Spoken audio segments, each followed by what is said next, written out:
Hello, everyone. Hello. Welcome to episode 85 of the Drew Pavlou Show. It's great to have you all here. I'm debating Destiny's Son. We're going to be talking about Hitler. We're going to be talking about World War II. It's a sad thing. I'm a fan of Destiny. Unfortunately, his son seems to have been radicalized a bit. I'm going to try to be nice. He's a young guy. He's like 14 or 15. So obviously, I'm not going to be trying to do some epic ownage or anything. I'm going to try to talk to him as a wayward young soul. I'm going to quickly share the link around a little bit more, guys, and then we will get into it. I'm about to send him the link to join.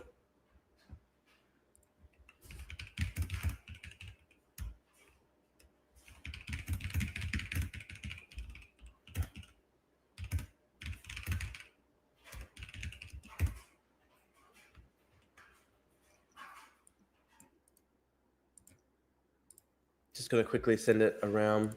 1 second, guys.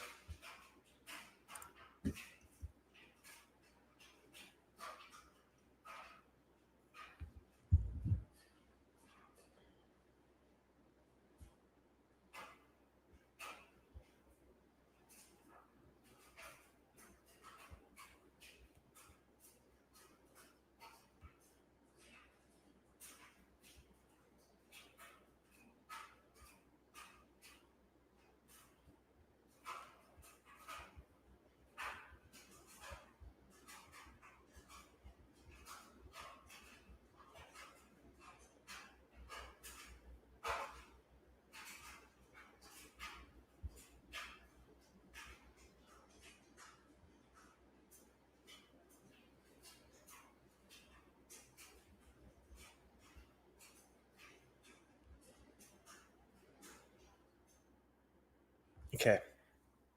All right, I've posted it. I'm just going to send him the link.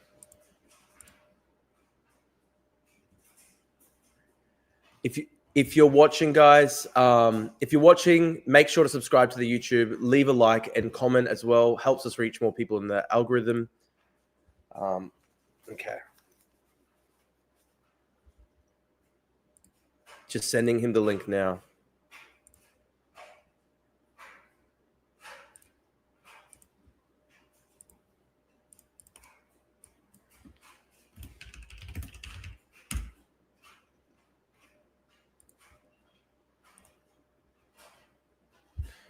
All right.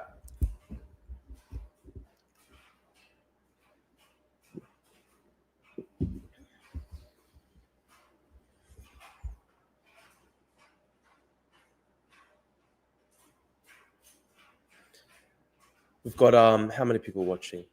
I think about 55 people watching live on YouTube. If you're watching live on YouTube, remember to leave a subscription, guys. Leave a like as well. Helps us reach more people. Very crucial. Is it cold in Australia? Why are you dressed like that? Yeah, it's winter here in Australia. I'm in the Southern Hemisphere, my friends. Destiny took him to a Holocaust museum. Yeah, I will want to talk to him about that. I want to ask him whether that changes views at all.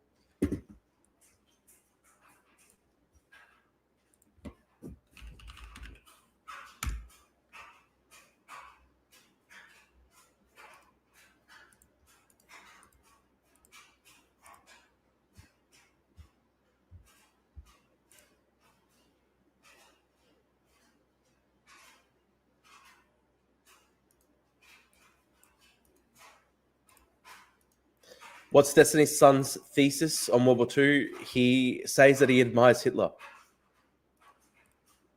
He says that he admires Hitler.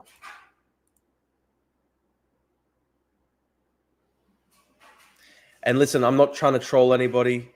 He's a young guy. I would like to try and help de-radicalize this young man. I would like to try de-radicalize this young bloke.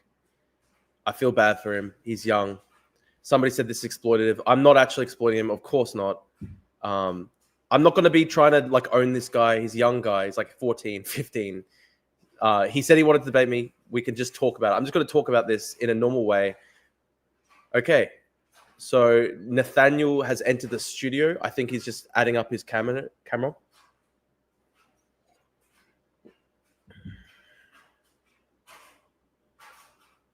I think Nathan, you there? Yeah. Can you hear me? Yeah, I can hear you. Do you want to turn your camera on as well? Um, last time I tried attaching my camera here and it didn't work. If you want, I can turn on a phone. That would just take like 5 minutes. Yeah, yeah. It's okay, man. If you want to take 5 minutes, it's probably better to have camera as well. Okay. Okay, man. Cool, cool. How are you going today? Me? Yeah. How's your day been? It's good. I haven't really done anything. I got to sleep in. What about you? Yeah. Not much. I mean, it's 9 o'clock here in the morning here in Australia, so it's it's still early in the morning. I haven't done much yet. Um, I I did a bit of reading in preparation of this because I want to talk to you about this stuff and I want to hopefully help you see a different path because you're still a young man and I feel bad, man. Like I think groypers have taken advantage of you and I don't I think I think there's still time for you to see a different path. Um, yeah, I mean, if you can change my mind, I think that'd be cool. Yeah, I don't know if look. you will, but I have a much more open mind than I did in the past, and Okay, man. Well, that's good. That's good. Again, it's all right. Give it a couple minutes and you can turn on your camera and we'll work it out. okay.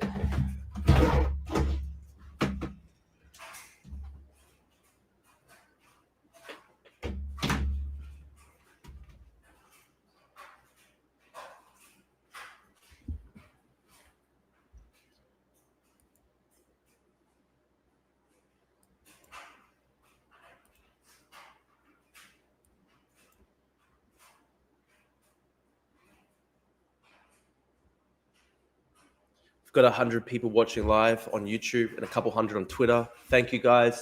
If you're watching on YouTube, leave a subscription. We're almost at 10,000 subscribers on YouTube. It'd be great to try hit 10,000. I think Nathan is turning on his camera. Someone said, "Where are the poodles, Drew?" I took the poodles back. I was just house sitting. I was dog sitting for the poodles. Unfortunately, they're not my own. I love the poodles though. Victor and Vixen, they're beautiful creatures.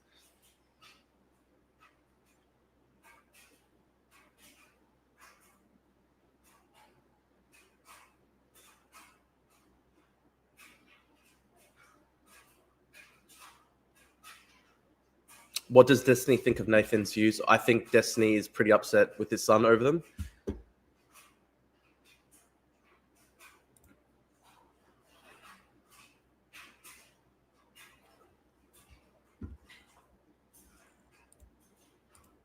Remember, guys, leave a like on the stream. It helps us reach more people.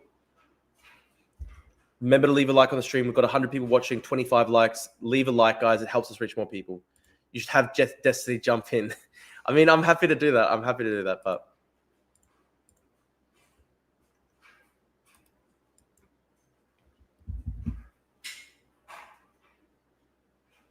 pick a random book off the shelf and tell us what it is. Sure. Book on Tibetan history. I love Tibet. Guys, check this out. This is actually really cool. So I have this autobiography by the Dalai Lama, his memoirs. And guess what? I've got it signed by the Dalai Lama himself. I went and visited him in India, in Dharamshala in northern India. And the Dalai Lama literally signed a copy of his memoirs for me, which is like one of my most prized possessions. And I've got it right behind me whenever I stream.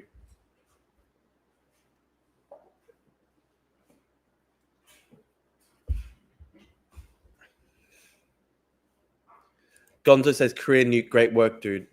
How have I nuked my career? What have I done? I don't understand what this guy wants from me.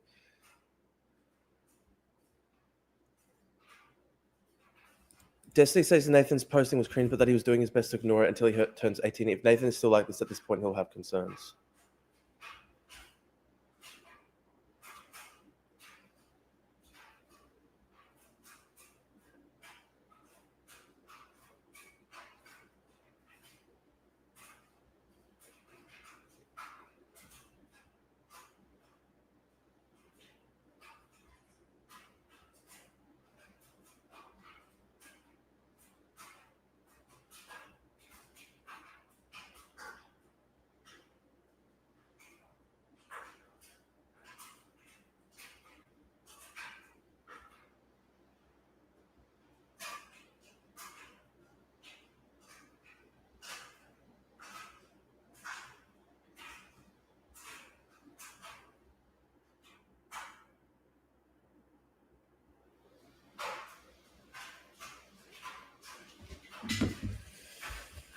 I think Nathan is just trying to fix up his camera. No pressure. We got a lot of time. Pavlovians tap in. Well said.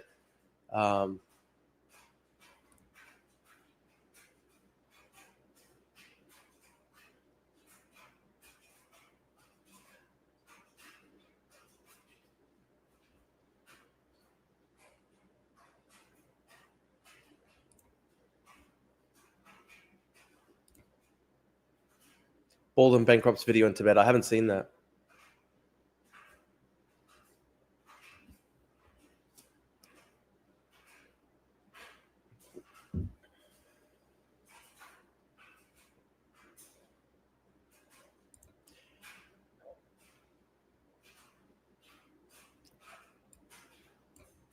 We've got I think we've got 120 people watching live on YouTube. Thanks for tuning in, guys. If you're watching live on YouTube, leave a subscription. We're at 9,709 subscribers on our path to getting to 10,000. And leave a like on the stream. It helps us reach more people. Drew, do you feel like you've gotten more right-wing over the past few months? Yes. I've become more conservative over the past few months, particularly on the issue of migration and crime. But I wouldn't say that I'm fully right-wing. I'd say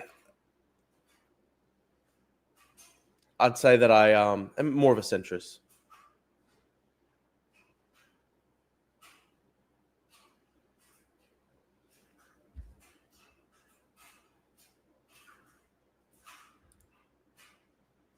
Someone said, just private call, bro. He's a minor and this shit can ruin his life. Listen, dude, he's already been posting Holocaust shit for like a whole year. I'm trying to hopefully de-radicalize him. Ask Nathan if he will become a Catholic. Sure.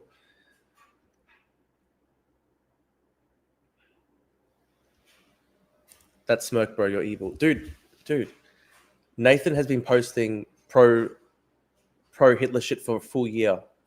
He's done this to tens of thousands of people. I want to try and help de-radicalize him, okay?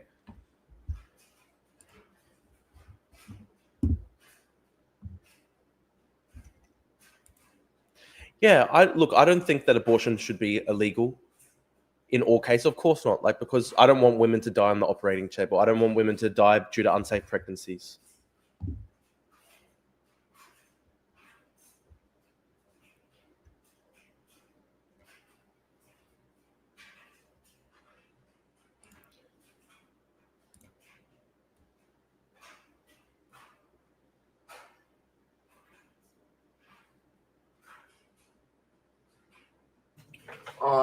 It's loading. I'm just using a different app now. Yeah, no worries, man. No worries. Do you want to leave the studio and rejoin? Yeah, I'll join when I have this paired. Yeah, sure. Drew, can you debate a Kahanist? Sure, I'll debate a Kahanist at some point.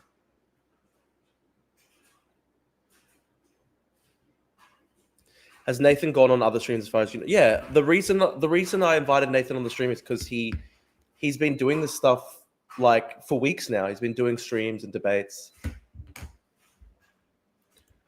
Drew, should Turkey be kicked out of NATO and Constantinople liberated? That's funny. Listen, guys, like I don't support war, okay? It'd be beautiful if we can have the Hagia Sophia back though.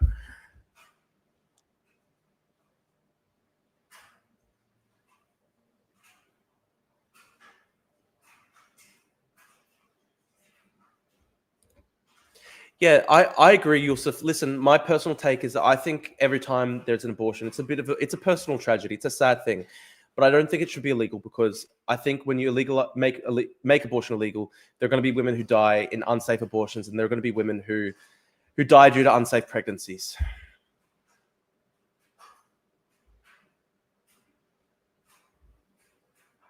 What do you think about Turkish Cyprus? Listen, it's an illegitimate occupation. I would like to see a reunified Cyprus.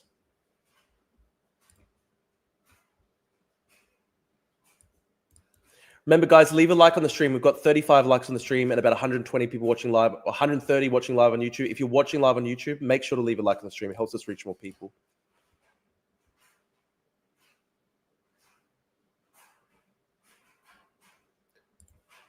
You're evil. You're evil because I'm trying to de-radicalize a young guy who has tens of thousands of followers. Okay, dude.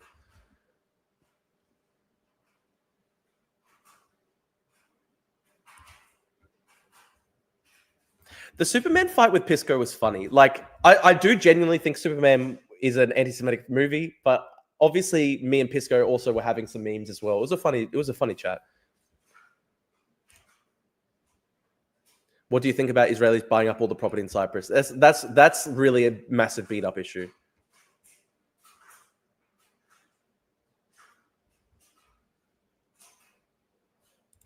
I remember 100 days, 100 streams, Drew. Yeah, dude. Listen, I got to like 84. I got to like 80 streams in 100 days, and then I crashed out of it. It was hard. It was hard to do 100 streams in 100 days. Okay, it was pretty hard. But I'm still I'm trying to get back into them more regularly. When's your next stunt, like the Australian communist incident? Yeah, I'll think about it. I gotta do more stunts. They're fun. Drew, have you seen the new Drew Jack? What's the new Drew Jack? Why are you more based on the issue of immigration than most conservatives, despite being a liberal? Doesn't make sense at all. I don't know, man. I've just genuinely read into the issue a lot, and I think I don't think there are good like left-wing arguments for it.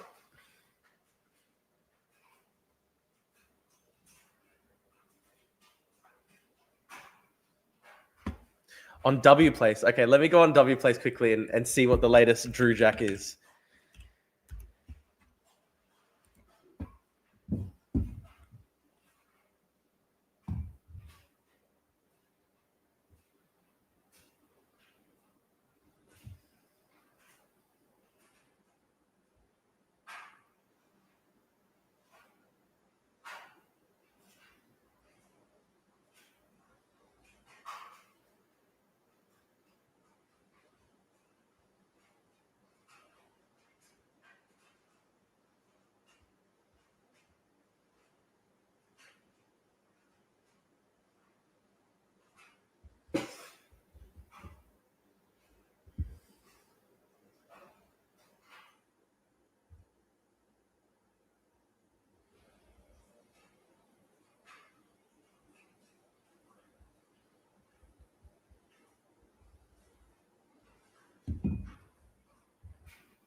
Still waiting for Nathan to join with his camera.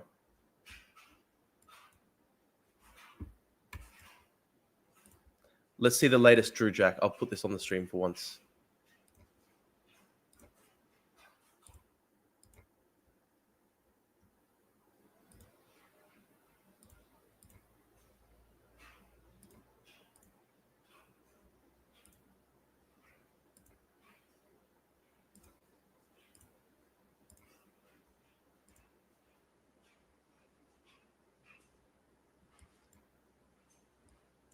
This is the Drew Jack. Wow. Shining Path, Viet Cong, Fidel, 10-year uni degree. Schizo. Very schizo. Hamazov Patriots, Allahu Akbar. And then that's literally the Pol Pot flag. Very fucking mentally ill. Let's see as well. There was this is the site of the British. This is the site of the main prison in Brisbane, Wacol. Someone said hate Drew. Kate, what does it say? I hate Drew Palo. Pretty funny. If you know what's funny, go to Pine Gap in this. Actually, let's see what's in Toowoomba. There's actually a lot in Toowoomba. You can go to Pine Gap, which is like 20k southwest of Alice Springs. Where is it?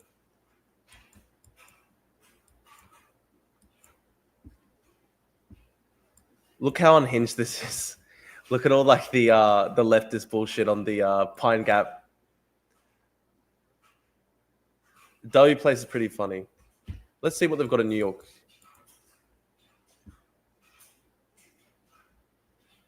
Damn.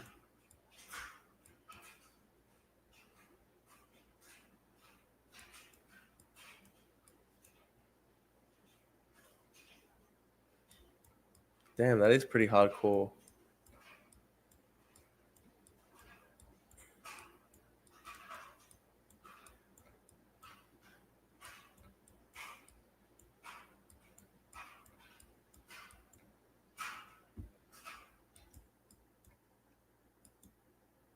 Let's check in on Beijing.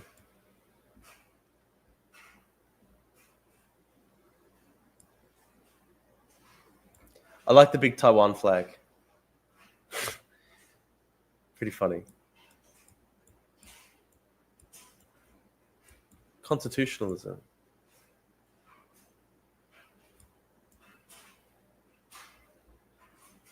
Let's see Hong Kong.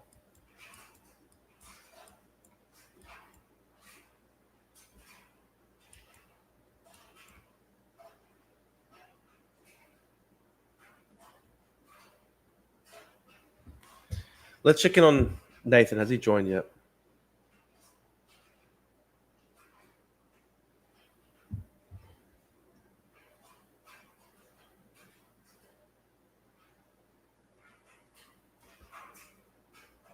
We're still waiting for Nathan. He's joining soon, hopefully.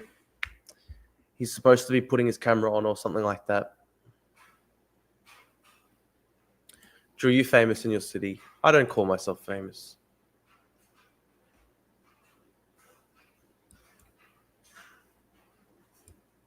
It's cool. They've got like a huge Freedom for Hong Kong flag.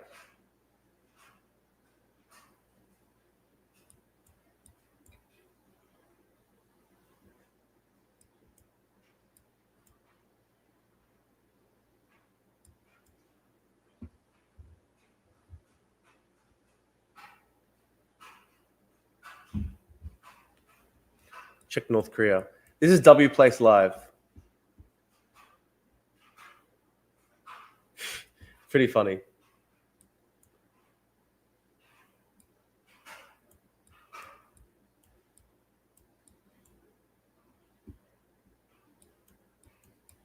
I'll show you guys. There's a big Drew Jack in Brisbane. There's actually two. Pretty funny, actually.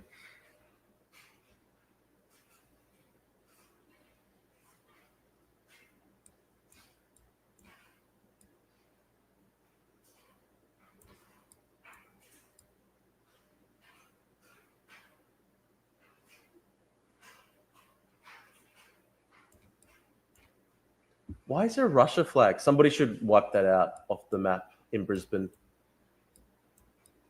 I like the big bluey one.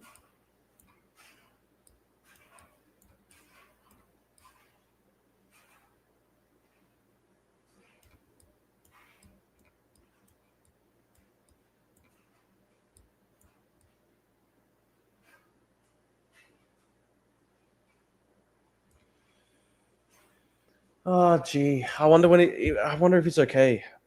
When are we going to get this debate happening?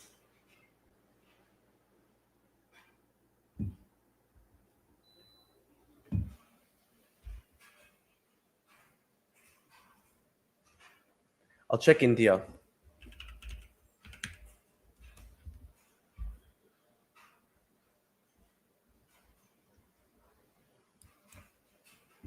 Oh, this is so cringe. They did a massive Palestine flag over a part of Sydney that has a big Jewish community.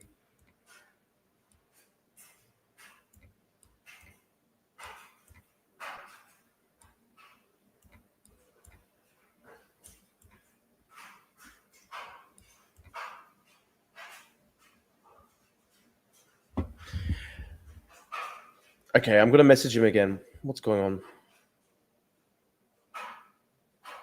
He said, give us 5 minutes. All right, guys, 5 minutes away. Hopefully it starts soon.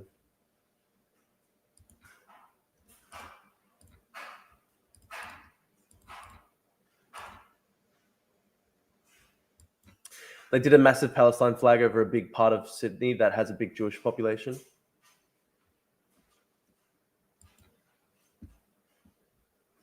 What else should I check? Let's see Melbourne.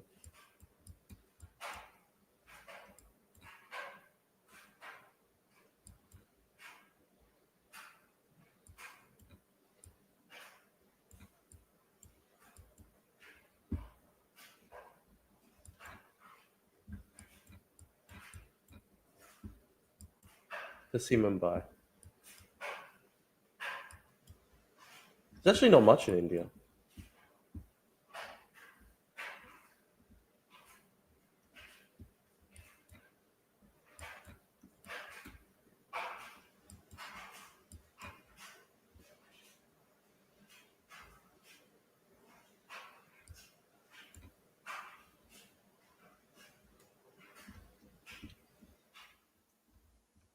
They've got a Tibet flag in Lhasa, which is cool. I like that. Free Tibet.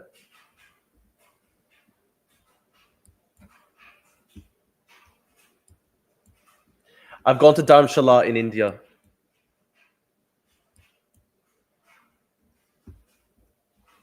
Let's see. They got some Tibet flags. Let's see Cape Town. Someone mentioned Cape Town.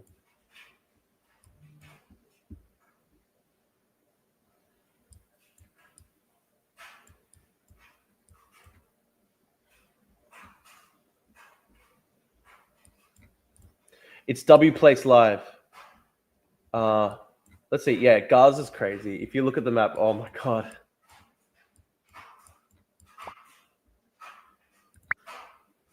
It's amazing how massive Palestinian nationalism is online.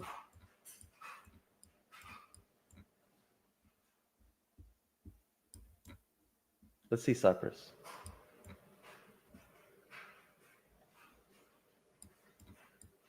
Oh, someone put me in fucking Cyprus. What the fuck? Somebody put me in fucking Cyprus. That's pretty funny, actually. I don't know why I'm fucking there.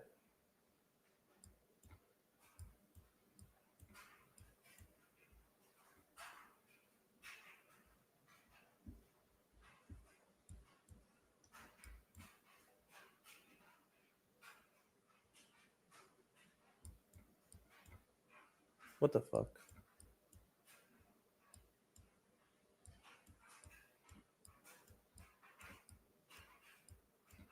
Guys, they made a massive Drew Jack in Cyprus. What the fuck? That's so funny. I'm back in the motherland. I've only been to Cyprus once when I was a kid.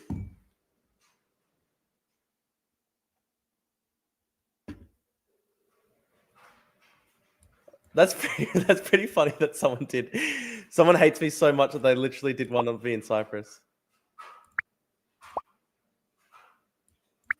What the fuck? Why do they give me red lips? Fuck that. That pisses me off so much.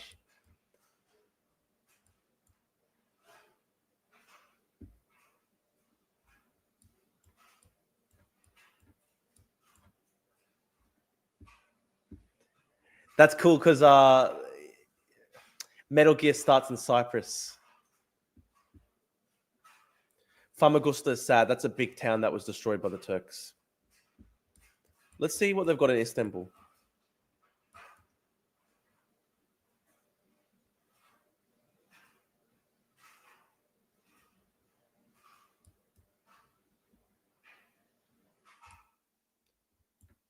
Erdogan, what the fuck? Somebody should do a massive Greek flag over the Hagia Sophia.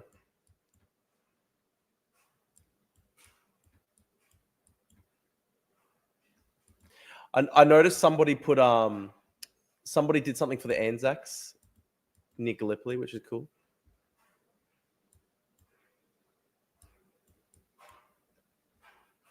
Yeah, we've got the Australians here.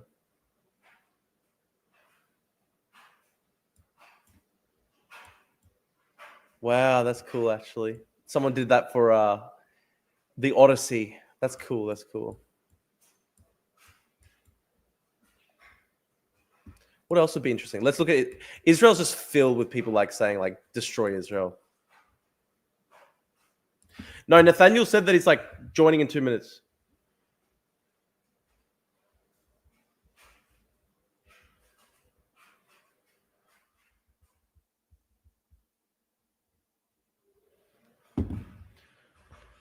Yeah, Nathaniel's coming. Just everybody be patient. Leave a like, by the way, guys.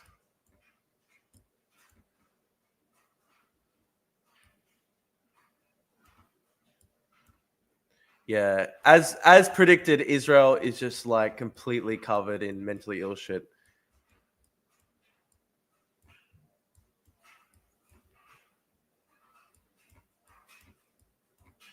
Wow, look at Gaza.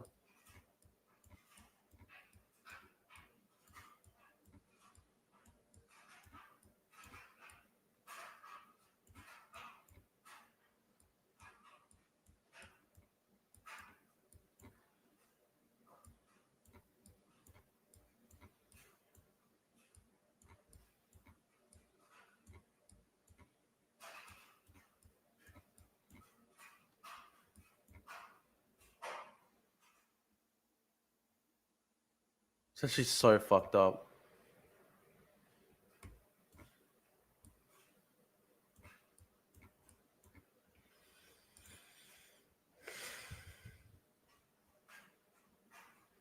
Actually, yeah, let's check London. Let's check London.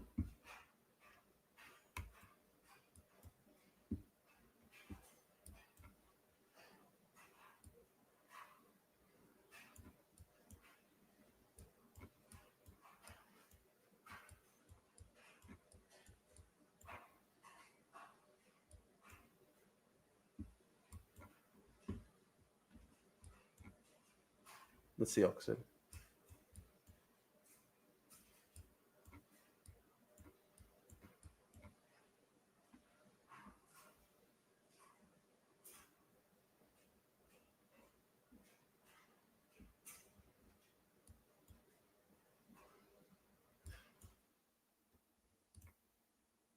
UK aesthetics, yeah.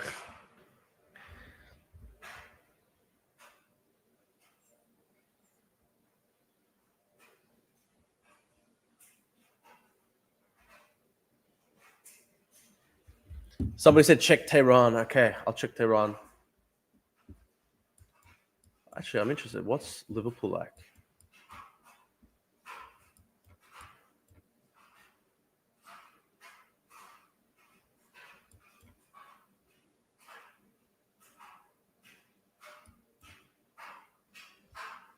Okay, check Tehran.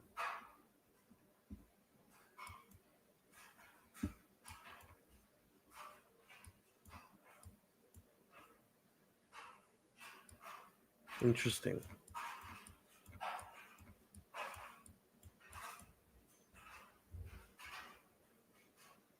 Does Drew play any video games? Yeah, I love strategy games. I play Hoi.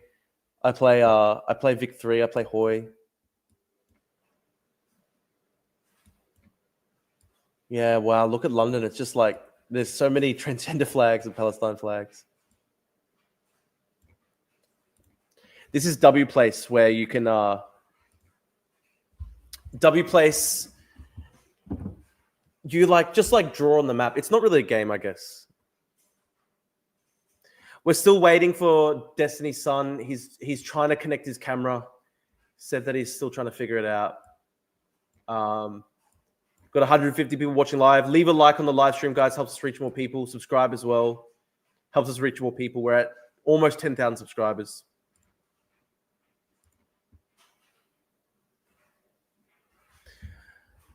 I'm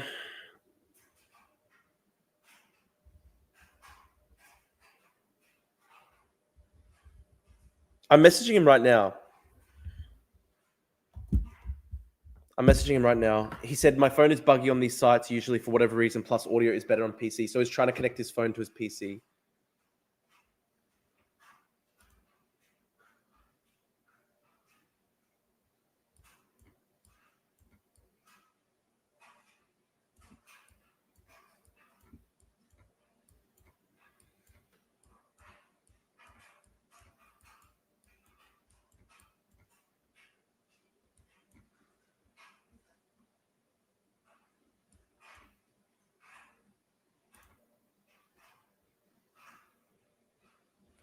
Okay, yeah, good point. I'll send him a Zoom link.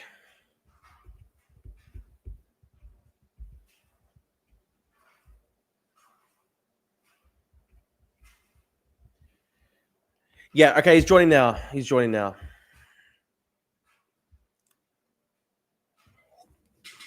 Just getting a water.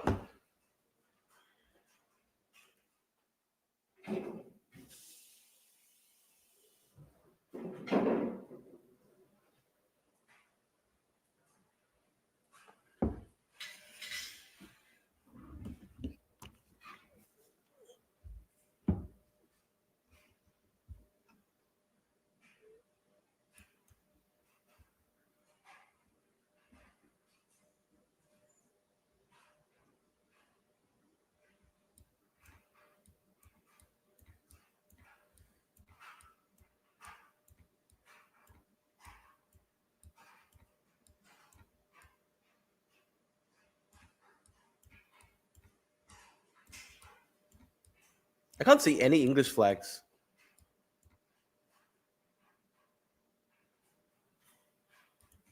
Isn't this just burning whatever possible Destiny Bridge could have existed? I'm not attacking his son, though. I'm going to just talk to him normally. I'm going to try and help de-radicalize him.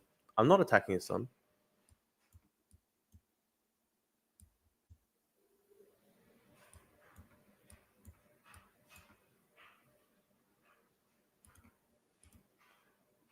We need more Shugzadeh streams. Yeah, good point. I like Shugzadeh.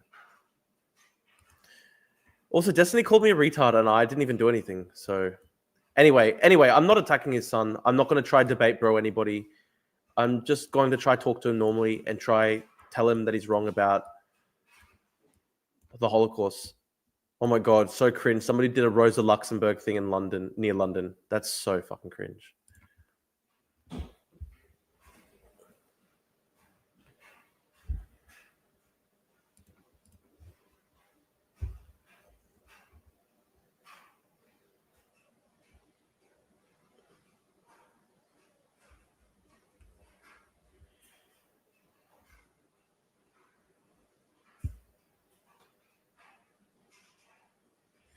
Jay says, I hope you have some facts and dates lined up. I actually did about 5-6 hours worth of reading before this debate, mainly reading the work of historian Richard J. Evans. I'll show you the book that I was reading before this.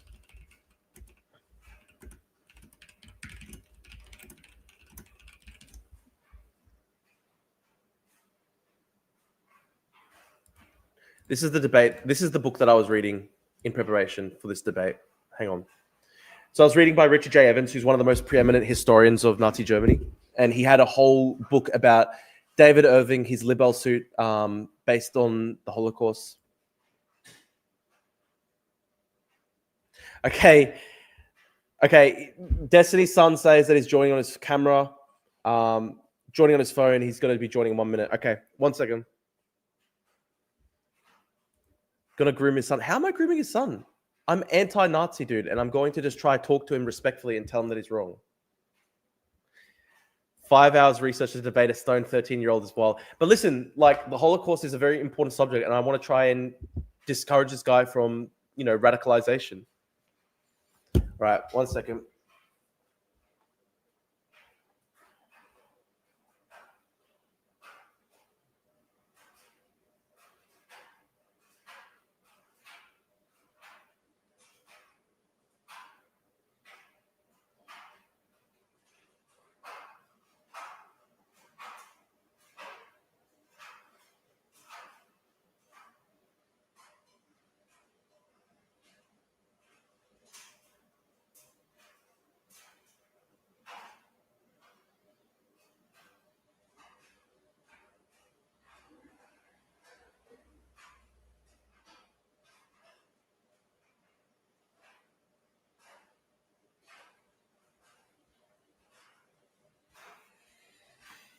All right.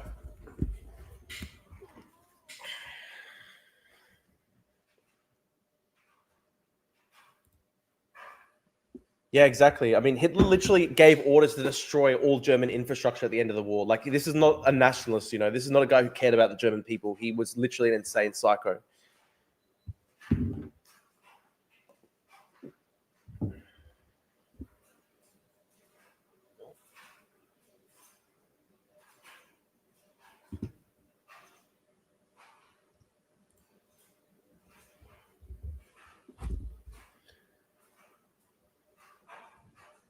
All right, he's joining now.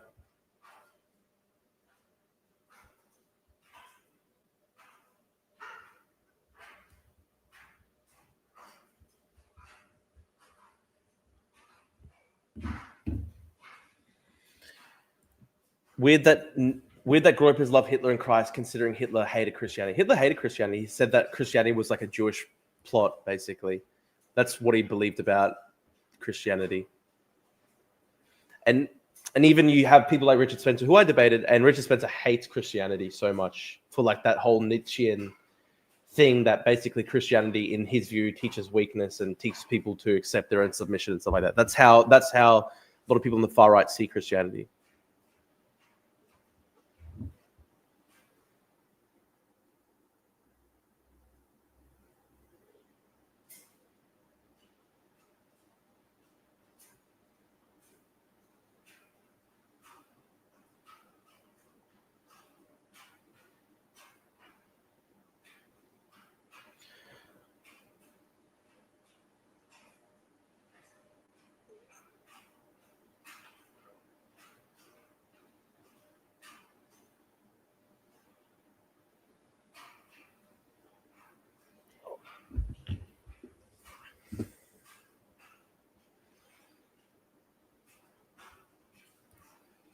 Leave a like, guys. Help us get to 10,000 subscribers. I'm 250 subscribers short. I'm something like that.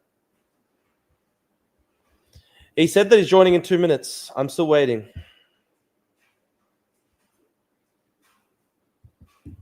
It's been 50 minutes. It's been a long wait. I hope he joins soon.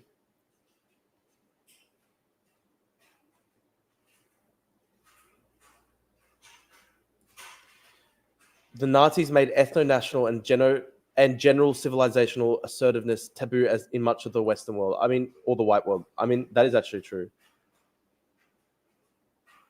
Stay in line, guys. Stay in line. He's joining in a second.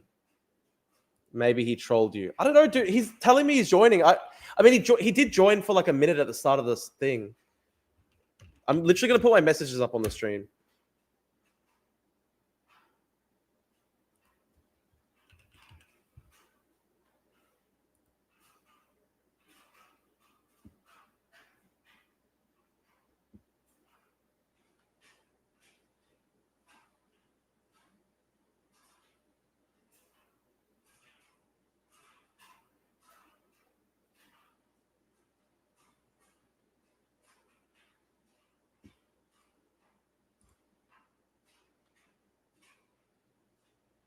Trust the plan. 2 more minutes. Trust the fucking plan.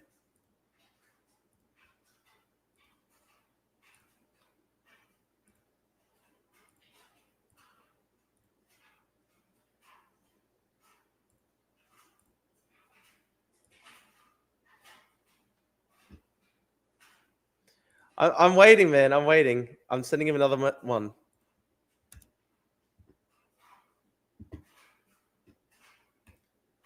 Two more weeks, 2 more minutes. I'm waiting, bro. I'm waiting. This is getting torturous.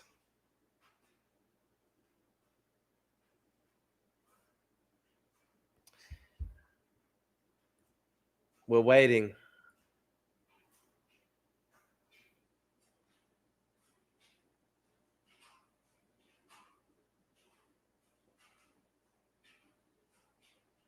Like this is what his son's posting. Seek hail. That's literally what he's posting.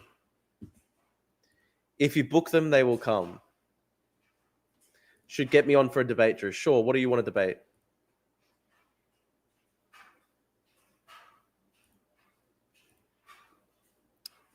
We were told the debate was starting soon.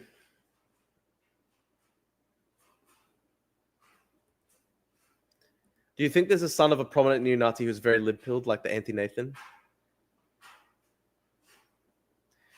Bro, we've got 160 people watching live. Please, bro, please. We're waiting. We're waiting, man.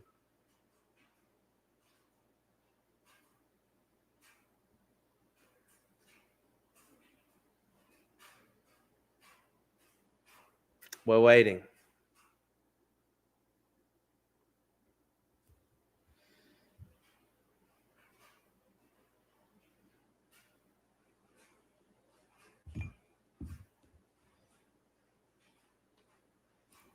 This is the most viewers Drew has ever had. No, that's not true. I've had when I was debating Alex Jones live, I had like 500 people watching live.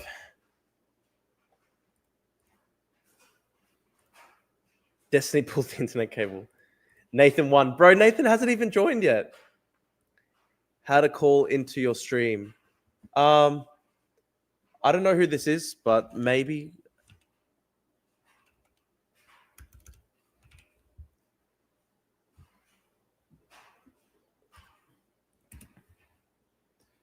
Do you reckon he's trolling? Like,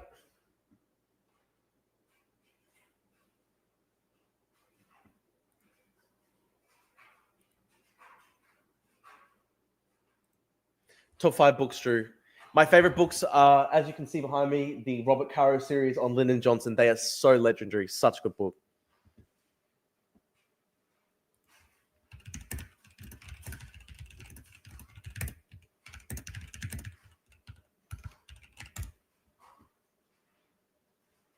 Oh, he's here. Okay, he's here. Okay, fuck.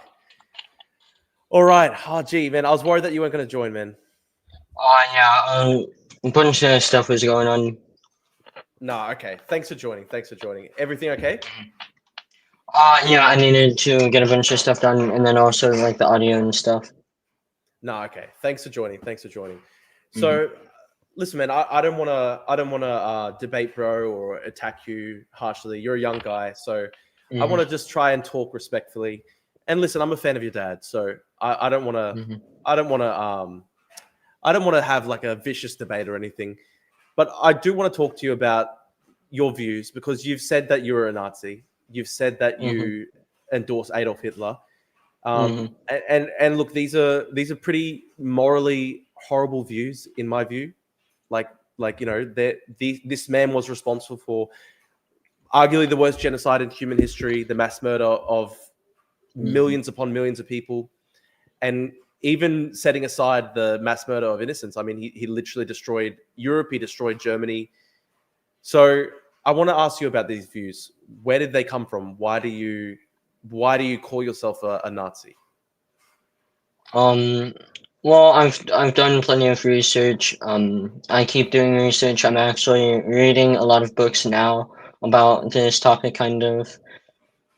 Could Um, you could you tell us what are you reading for your research? What books are you reading on this? yeah, I actually have a bunch of notes. I can pull up those books. The book I'm reading right now, ironically, is Mein Kampf. I'm trying to understand psychology of Hitler around the time before he was kind of who he is known as today. Um, so one of the books I'm reading is about, it's kind of about banking loving, but it's more specifically about nationalism, where it came from. It's Balkan nationalism in the 19th century, exposing the roots of identity and conflict. Um, it's not really a book; it's more of an article. Okay, okay. Well, I just want to know, like, where did this political path come from, though, right? Because obviously your dad is like Hmm. quite a famous liberal. I want to know, like, so how did you go down this path of? I think it was about Nick Fuentes and stuff like that.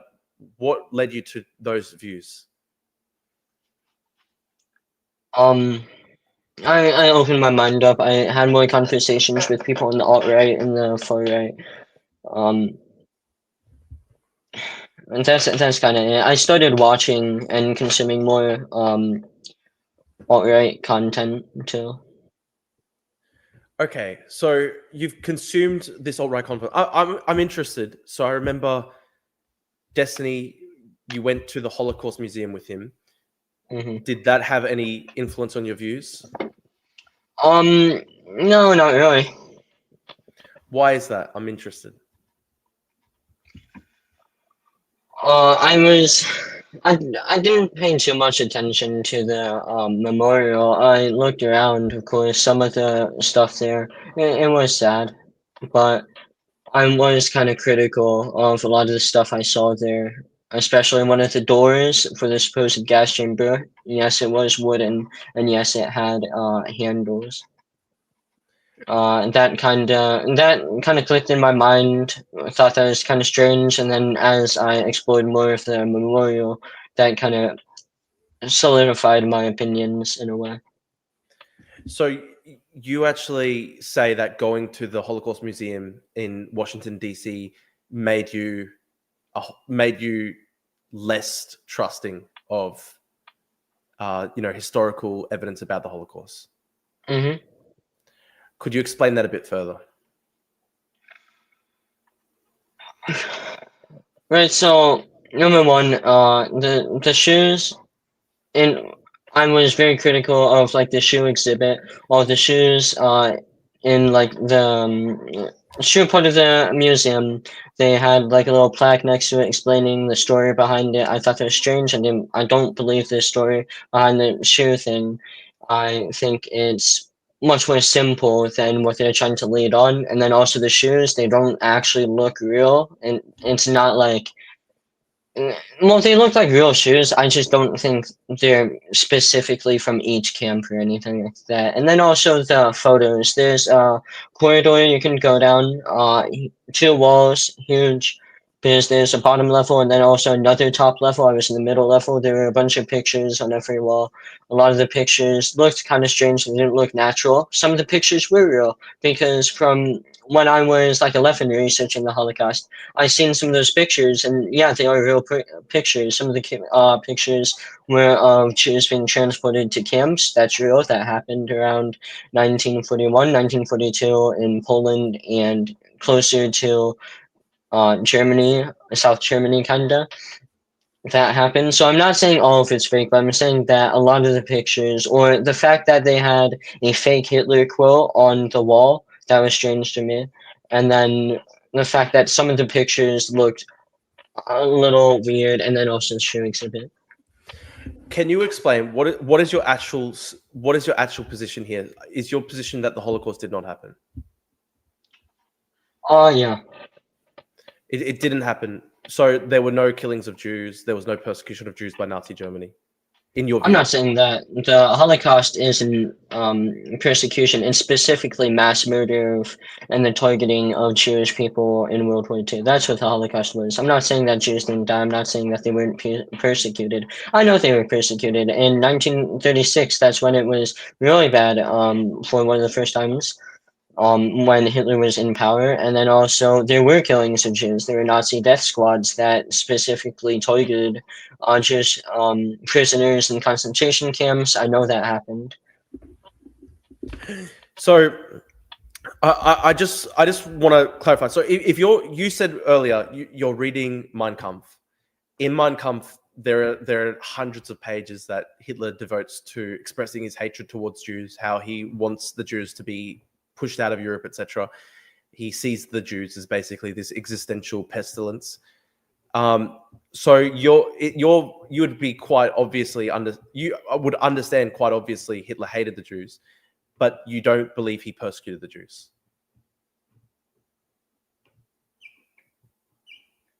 Is he there? Yeah. Sorry, my Wi-Fi cut out. So I'm just trying to work this out. You're reading Mein Kampf, and in Mein Kampf, Hitler expresses over hundreds of pages his absolute hatred of the Jews. Would you agree with that? Yes, he does. Okay, but you don't believe that he persecuted the Jews when he came to power. I'm just trying to work this out. I never said that. I explicitly said, yeah, Jews were persecuted when he came to power. Okay, and do you support that?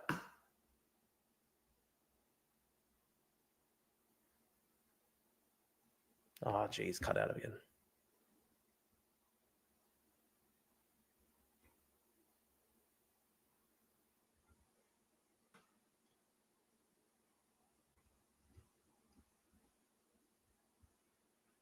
He's cut out. It's pretty sad how hardcore his views are on this.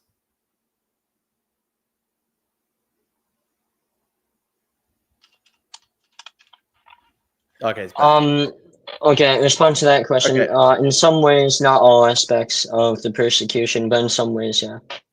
So wait, sorry. Okay, let me just clarify that question again. So when it comes to, so you agree that Hitler hated Jews, and you agree that he persecuted Jews when he came to power. Yes. And I'm asking, do you support the persecution in that way?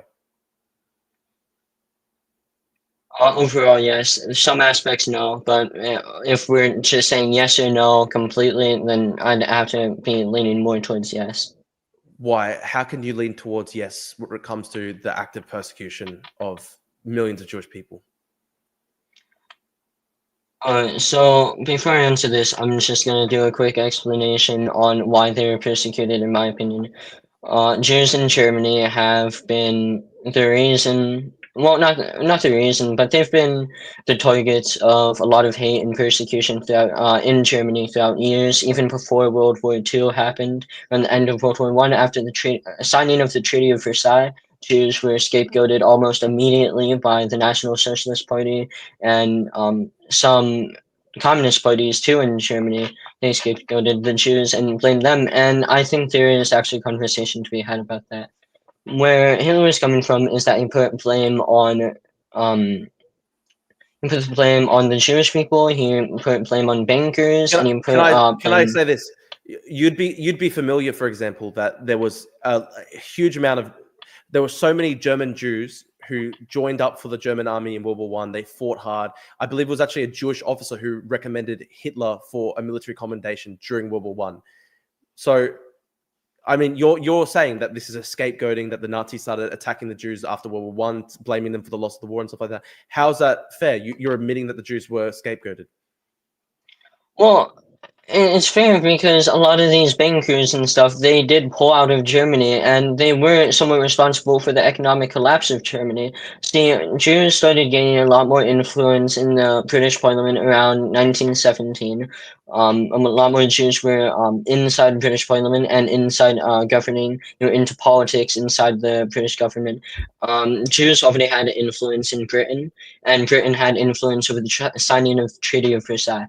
Jews and Germans have hated each other for so long, even before World War One.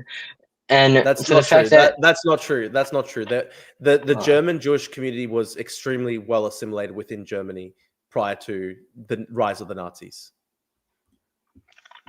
I mean, it depends on where you went. South Germany was kind of known for persecuting, well, not persecuting, but having dislike for Jewish people before World War One. A lot of that came from Catholic influence or other things in South Germany. South Germany before World War One did kind of hate Jewish people before the National Socialists did. Okay, so anyway, we're going back to your point. You say that the persecution justified because of this racial hatred. I just want to ask, why is it justified to persecute millions of people? I mean, where do you say that you agree with the persecution, but that there was not mass killings? What do you think actually happened then? Okay, hold on. I'm gonna explain this again. Jews had influence in Germany. They had influence in German politics, and they had influence in German banking. They had control over a lot of German banks and news, as they did in the U.S. So they did technically have some power in economic collapse of Germany after World War One and at the end of World War One. And again, you said I disagree with mass killings. I never said that I don't think mass killings happened. I said explicitly, yes, there were mass killings. But when it comes to the Holocaust, I do not think it was a mass industrial Holocaust. I don't think Germany was fully industrialized to exterminate the Jewish people. That's just not true. That's not something that happened. Germany did not change its entire industrial pathway to exterminate Jewish people. They did not convert. This is where you're wrong, Nathan, because really, even at the height of the war on the Eastern Front, the Germans were utilizing and removing a significant amount of rail stock for the transportation of Jews to death camps. So even at the height of the war, a significant amount of the German industrial capacity, the railroad capacity, was actually diverted to the mass killings of Jews. And the use of Jewish slave labor was a massive part of the German industrial effort during World War II. If you read Adam Tooze's book, The Wages of Destruction, you can see that it's actually impossible for major parts of German industry to operate without the use of slave labor by both Jewish and also just people all across Eastern Europe. There were millions of people who were inducted as slave laborers. Okay, so number one, a lot more railroads to concentration camps, supply trains, stuff like that, transportations of Jewish people from camp to camp were bombed by the Allies during World War II. This is known. This is documented pretty well. And a second fact, slave labor does not always mean genocide. Okay, there are so many other countries that were also using slave labor that weren't trying to genocide those people. Now, I don't get why you think slave labor would equal genocide when it comes to this case, because if they're using all of these people to continue their industrial output, to continue output of products for soldiers to use in the Eastern Front, they wouldn't be also genociding these people. They wouldn't be killing the people. There was a selection process so that Jewish men who could work were put into forced slave labor, and there was no concern whether these people died in the process of the slave labor. So they were basically worked to death. and then people who were considered unfit to work were immediately exterminated. So this was the elderly, this was the young, this was a lot of women. So there were some Jews who were forced into slave labor, but they were worked a huge proportion of them were worked to death during the war. Okay, so about that selection process, they did select those unfit to work to be killed. I know that happened. That's not exterminating them based on their race. That's just exterminating them based on their ability to work. They did that with other people too. They did that with political opponents that were put in the same camps as Jewish people. Yes, there were non-Jews in the same camps as Jewish people. It wasn't specifically Jewish people that were persecuted because they couldn't work inside these camps. Everyone was. And this is like, it's not, I'm not saying it's right that Germany did this. I'm just saying that the context doesn't make sense for it to be a genocide when, again, they're relying on these people to work, and if you can't work, you're just taking up space in these camps. Also, the sick were killed. It wasn't because they were sick and couldn't work, because some sick people did. So you're admitting that that basically people who could not work were basically killed. Yeah, but that doesn't mean genocide. That doesn't mean genocide. So you can actually take millions of people, concentrate them into these slave labor camps. Half of them are exterminated immediately with gas chambers, and then other people are worked to death. And you're saying, oh well, it's not actually genocide just to work people to death while giving them no means of life, while denying them medical care, while denying them food. There was a systematic hunger plan. There was a systematic hunger plan in the sense that the Nazi camp commanders, they did not want to give enough food that's just not true. That's just not true. There were multiple specific meetings held to discuss how they can reduce loss of life in these camps, held by Nazi high-ranking officials. You can find this. This is easy access information. There were meetings held to learn how to combat illness in these camps, how to help them like have more room to live and stuff like that, so they're not crammed together as much as they were with the population of these camps growing. There were specific meetings held to get them more food and supplies, while allies were bombing these transportations. I gotta make clear, one of the biggest arguments against the Allies during World War II is that they were fully aware of places like Auschwitz, and they didn't ever actually try to bomb the crematoria. They didn't actually try to properly stop these places from functioning. So why is that? Well, they're not going to bomb. They're not going to bomb the whole camp. No, they're bombing transports. They're bombing transports, not the camp. There are strong arguments to be made against the Allies that they didn't do enough to stop transportation of Jews to the camps. Like, for example, when hundreds of thousands of Hungarian Jews were transported to the camps, the Allies made no efforts to actually stop the transportation. They could have bombed the railroads. They didn't do that. Maybe not at that time.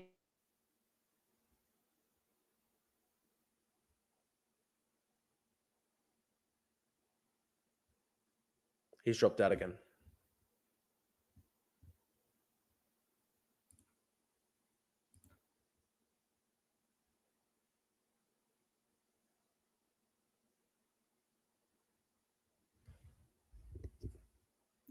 Nathan, are you there? Nathan, are you there? Hello. Okay, you're back. Okay. Anyway, so for example, when there were Jews who escaped from Auschwitz, it was a very rare occurrence, and they brought the plans of what the Germans were doing to the Hungarian Jews to the Allies, and the Allies could have bombed the transports to stop the mass transport of Hungarian Jews, hundreds of thousands of Hungarian Jews to Auschwitz, who were to be exterminated, and the Allies didn't do that. So you're saying that they sometimes did. Actually, they did sometimes bomb transports. There's examples. I think around 1942, Americans started bombing these railroads, along with other bombings near where the old German Polish border was, to cut off transportation of Nazis to the Eastern Front. They also bombed railroads going to concentration camps. They killed some Jewish people as they were being transported. The reason that we're not taught this is because America knows this is them killing innocent people and then blaming it on another country. That's why we're not really taught the fact that America bombed so many transports with Jews being transported at the same time. I want to clarify here, Nathan. You admitted that the Nazis scapegoated the Jews after World War One. You admit that Yeah. they used them for slave labor. You admit that they were persecuted. You admit that they killed many of them. You admit that people who couldn't work in these camps were killed. So why do you still support them? This is the big question.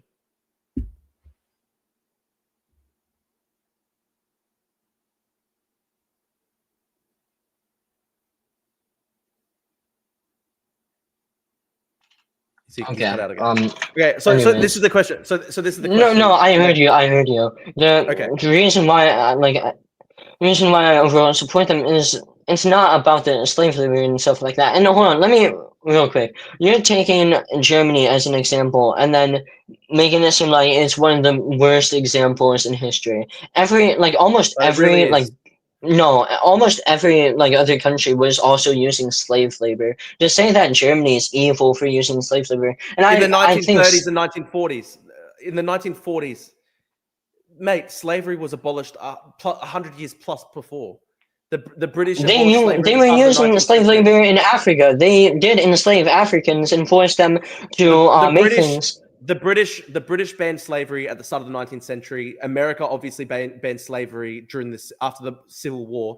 You're talking about slavery being practiced by the Germans in the 30s and in the 1940s, in 1944, 1945. Right at the height of World War II, they're using millions of people as slave laborers. I've got a Polish friend, for example. I've got a Polish friend whose grandfather was a slave laborer in Nazi Germany.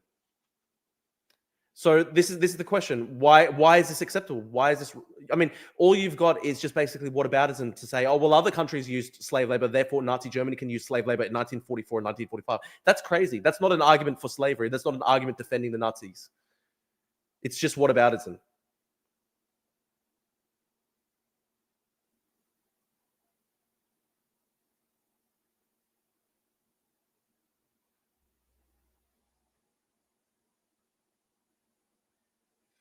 Is he cut out again? Internet.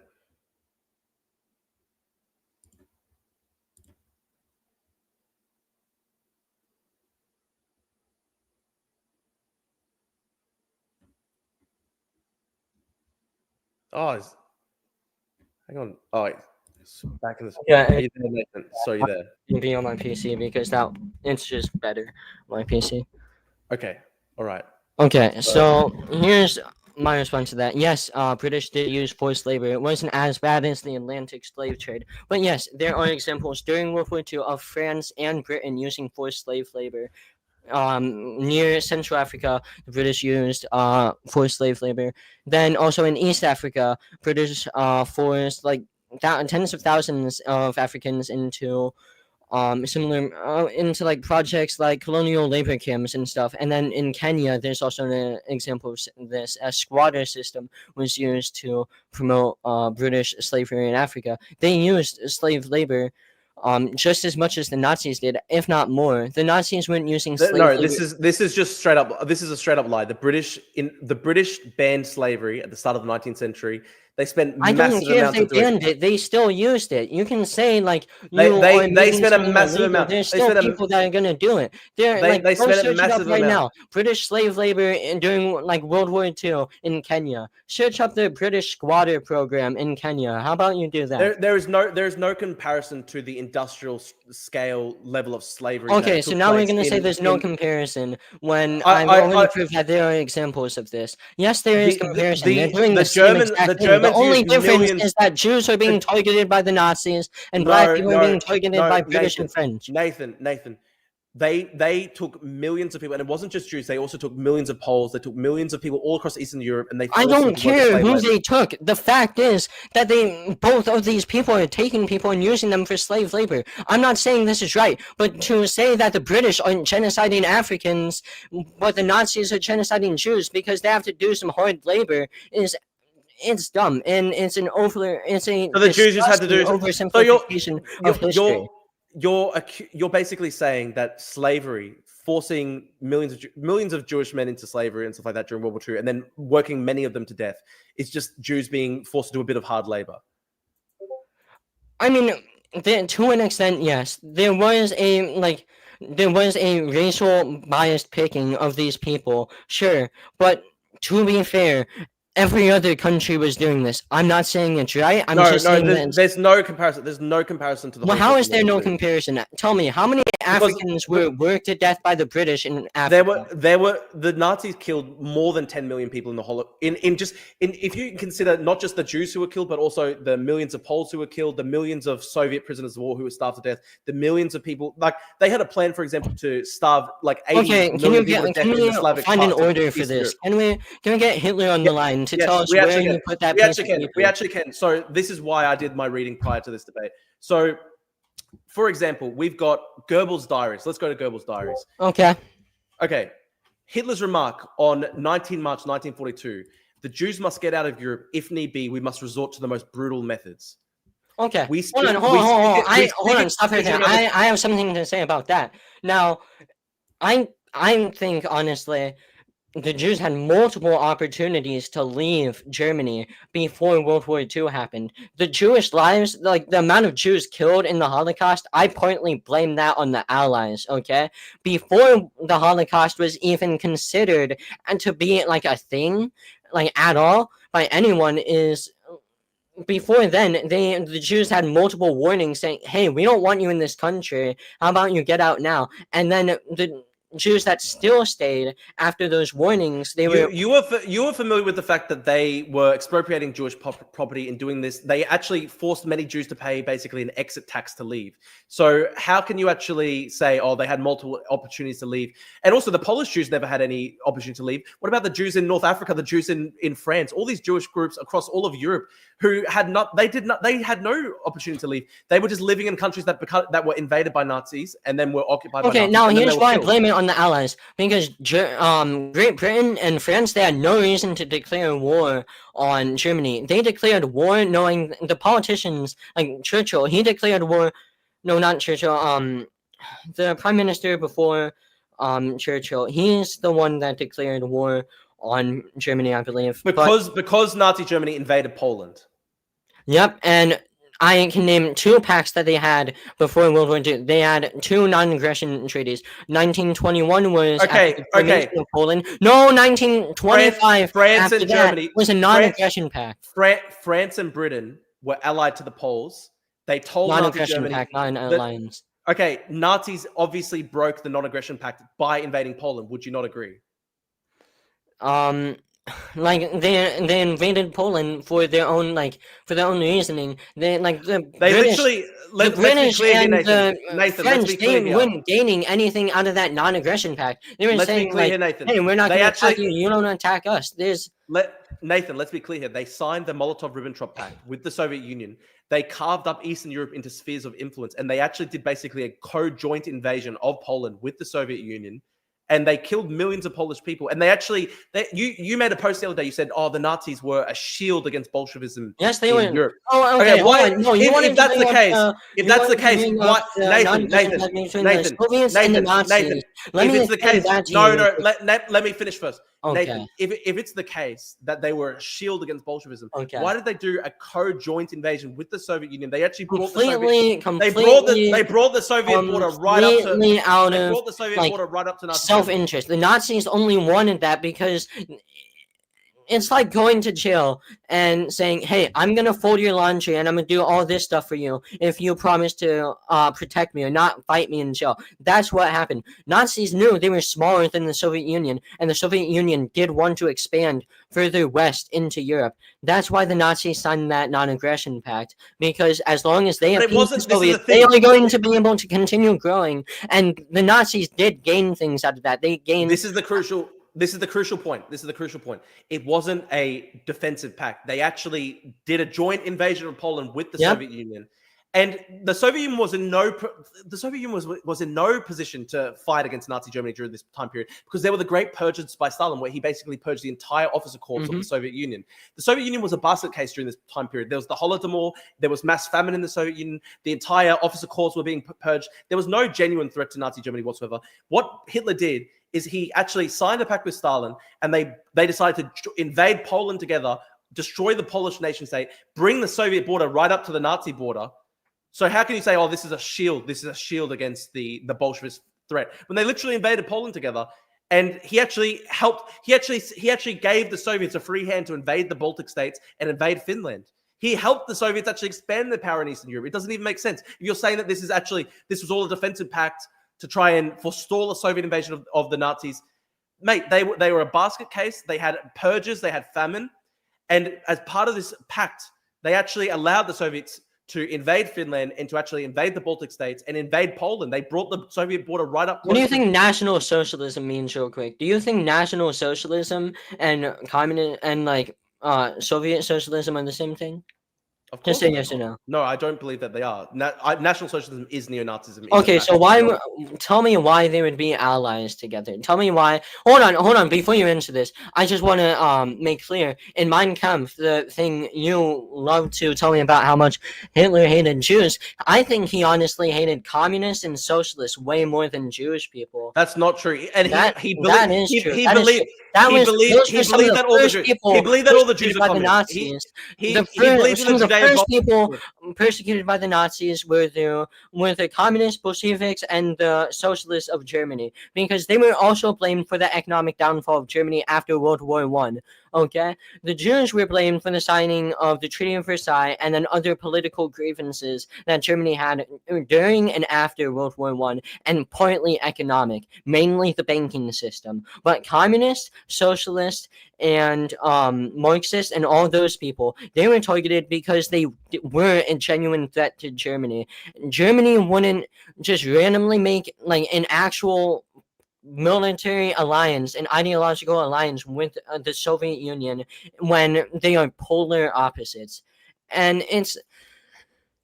Then why did they do it then? Exactly, that's the point. Why did they do it then? It was completely strategic to protect Germany against the Soviet Union. Okay, can you explain? Germany hated the Soviet Union, but they were somewhat looking up to Stalin, because Adolf Hitler was somewhat looking up to Stalin because he somewhat admired Stalin. He admired Stalin's ability to perform politically, his political systems during the Soviet Union, during his time ruling the Soviet Union. He was inspired by Stalin somewhat, but still hated the USSR. Okay, this is the point that I'm asking you. Why is it, if you're saying that this was a purely strategic pact, that this was only to defend Nazi Germany from the Soviet potentially invading them? Yep. Why then would you destroy Poland, which was a buffer state between Nazi Germany and Soviet Union? Why would you destroy Poland in a joint invasion with the Soviets? Also, why would you give them a free hand in the Baltics? Why would you carve up Eastern Europe and give them a sphere of influence over massive parts of Eastern Europe? It doesn't make sense, does it? Okay, so Nazis, number one, why did they invade Poland? The claims they had over Poland were ethnic claims and geopolitical claims. They wanted the land that was across the river near the top of Poland and Germany, and then they also wanted land. They wanted Danzig. I'm aware that they wanted Danzig. Okay, thank you. And they also wanted land, some of the land they lost after World War I. Now, the main thing that was kind of cracked in the Nazis' minds, saying, hey, we need to invade now, is the fact that the Polish government were giving a green light for Jewish Bolsheviks to go around killing ethnic Germans in Poland. That's insane. This is true. The Polish government gave them a green light. Now, that is not true at all. Poland was desperately trying to prevent a war. They were. No, yes. Poland was desperately trying to prevent a war. Yes, for their own survival. Because also, okay, who was the leader of Poland during this time period? I don't know his name. Pilsudski. So Pilsudski, actually, they had plans in Poland. It was also an anti-Semitic regime. It wasn't a Nazi regime. It wasn't a mass exterminationist regime. But Pilsudski and the Polish regime was an anti-Semitic regime, and they investigated plans to try and deport the entire. You know how Jews gain their power? I'm not finished, Nathan. I'm not finished. No, hold on. Nathan, I'm not finished. I'm trying to explain to you. I have a chance to say this real quick. According to you, about every single country in Europe was anti-Semitic. Does everyone just literally everyone hate Jews? Because there's also a claim made that Britain also hated Jews. Well, Jews had influence in British government, so was it Britain hated Jews or Jews hated Britain? Like, and then now you're saying Poland You're not. hated I'm Jews. trying. And then I'm you not. also like But you there's didn't also even the let me fact finish that my point. the Soviet Union I'm hated just proving a Jews. point. The I'm just Jews proving did a the point. Holodomor. I'm just proving a point. I'm just proving a point. I'm saying that the Polish state at this time, they actually had plans to try to deport all of the Polish Jews. And you're saying that the Polish state actually was working with the Judeo-Bolsheviks to kill ethnic Germans. That is not true. The Polish state was actually, it was institutionally I'm not saying anti-Semitic. working It with wasn't them. Nazi They gave level them the green anti-Semitic. light. They don't like ethnic Germans. Ethnic Germans are persecuted wherever they go after World War I because they had to take responsibility and blame for literally everything that happened Calm in down, World War calm I. down. Nathan, calm down, calm down. Oh. I'm raising a point that disproves your point. You're saying that the Polish state was working with Jews to kill I'm not ethnic saying Germans. working with. Or gives a green light. You said they gave a green light. I'm Yep. saying to you, the Polish government at the time actually wanted to deport all the Jews of Poland. So it is not true that the Polish government was trying to whip up Jewish hatred against the Germans. That is not true whatsoever. The Polish state was not a Nazi state. It wasn't an exterminationist state, but they were still anti-Semitic. They still were against the Jews. They still wanted to try and encourage the mass deportation of Jews from Poland. And you're saying that, no, the Polish government actually wanted to whip up the Jews against the ethnic Germans inside Poland, which is just crazy. That is not true They wanted to whatsoever. get rid of both of them, actually. The Polish people, they had strong hatred, especially after World War I, when Germany was like complaining about Poland being formed where Germany had land. Germany was mad about that. And Germans that were unable to leave around that time because they didn't have any money that was valuable to leave Poland, they were discriminated against. Now, Poland did somewhat hate Jewish people. I don't believe that they were completely anti-Semitic, but they did somewhat hate Jewish people. What they did was give Jewish Bolsheviks a green light to attack Germans because they both hated. Based on what? Give me the evidence for that. Give me the evidence for that. Okay, Point me to a document. Point me to a document. Point me to a source, because you can't actually explain to me why it is the case. The Polish government wanted to deport the Jews of Poland, but suddenly they actually were using the Jews against the Germans. That's not true.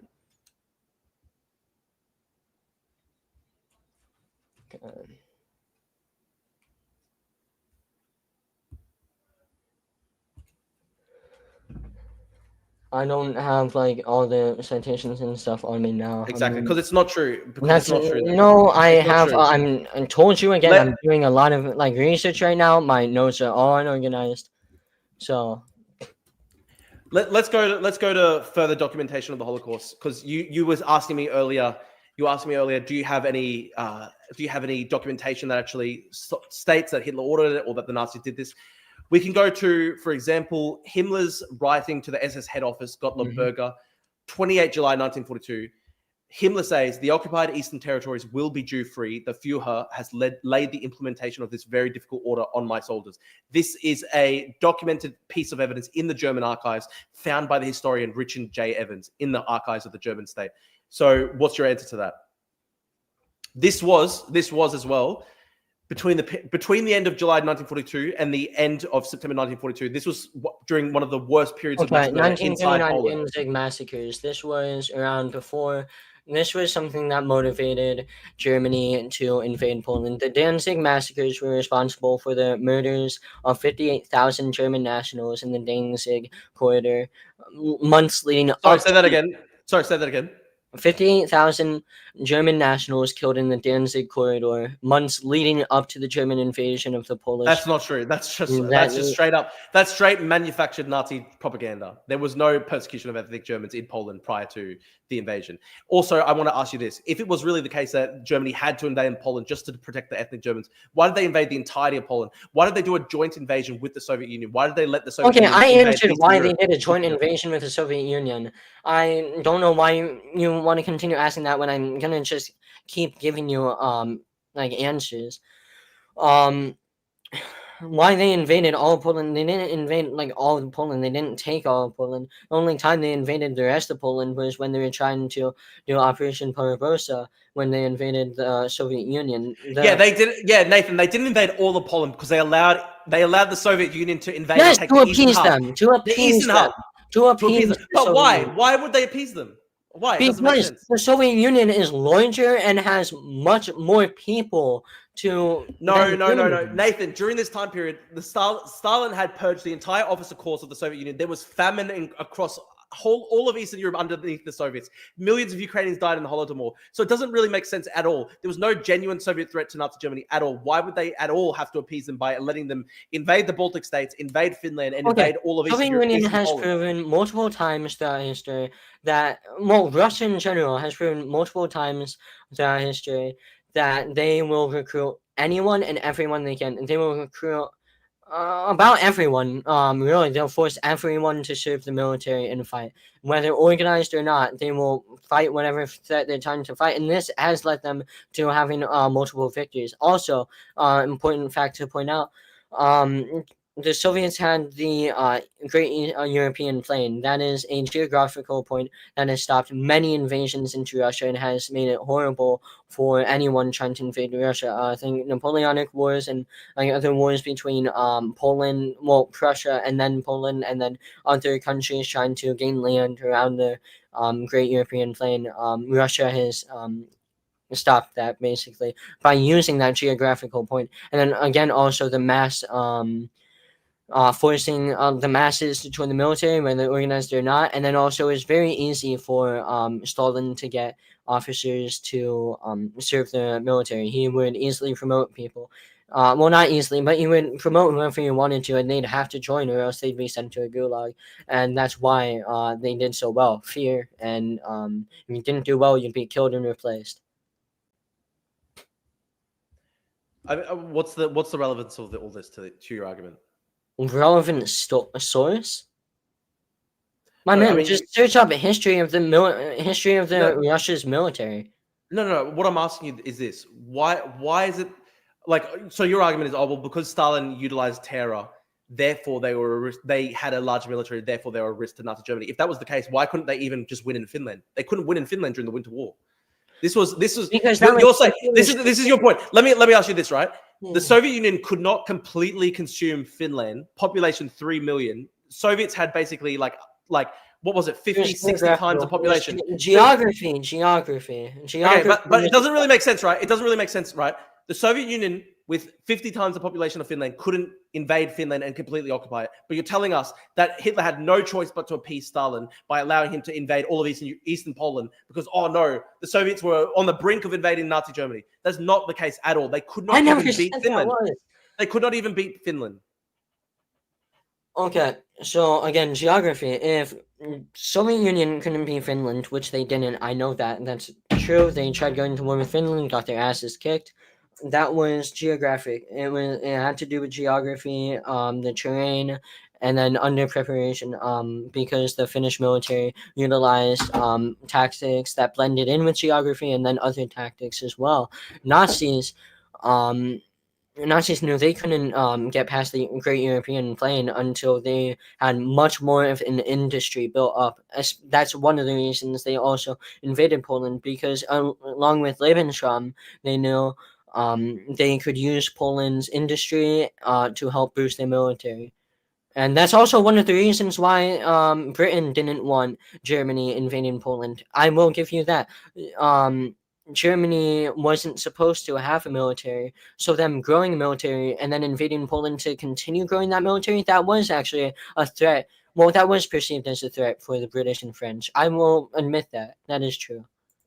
Okay, so you're a bit like, I mean, what would you have preferred that Britain and France do? Just let Germany invade Poland for some reason? Why would they allow that? I'd say Germany. I mean, I'd say Britain and France do what they did with the Kindertransport and the Allied transportations from Belgium and then also the Netherlands to get Jews and other persecuted people out of Germany. They could have also done that with Poland, and I'm pretty sure they somewhat considered it, but Britain didn't want to accept because the space inside of Britain was starting to become crowded with a bunch of orphan Jewish kids and then other people that were being persecuted by the Nazis. You couldn't take in enough people, or maybe they didn't want to. But like if they like really cared about these people, Poland would try reaching out to other countries to take these people. Maybe like some South American countries might have. Some South American countries maybe would have done that. Argentina was kind of friendly to immigration around that time, Nazi or not. Why is it that the Jews, the Poles, the Greeks, all these different groups had to die during World War II? Why is it that Hitler had to kill them? Why is it that the Nazis had to kill them? War sucks, man. War sucks. I mean, and Hitler launched the war. No, he actually didn't. He did by invading Poland. World War He did by invading Poland. starting when Hitler invaded Poland in 1939. Who started the war? The war started when Britain declared war. No, the war started. The war started when Hitler invaded Poland and when Hitler declared war on Poland. That was when the war started. No, that was the 1939 invasion, German invasion of Poland. Britain. Yes, the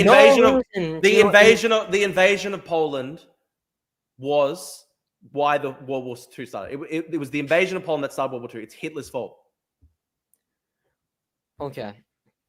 It is not Hitler's fault that Britain wanted to declare war on Germany. Okay, it is not Hitler's fault. You say, oh, war just sucks because tens of thousands, hundreds of thousands of Jews were killed by Einsatzgruppen in the Eastern Europe. So before the construction of the major death camps, it was actually just roving death squads. They were roving Einsatzgruppen death squads. They would literally just round up whole villages and just dig pits and just machine gun the Jews into the pits. And you're just like, oh, well, war just sucks. Are overblown, but when that did actually happen, there was no huge order to kill specifically Jewish people. They weren't stopping Jewish people in the streets. That is actually false. No order. There are examples of that happening. No, that is false. No, that happened.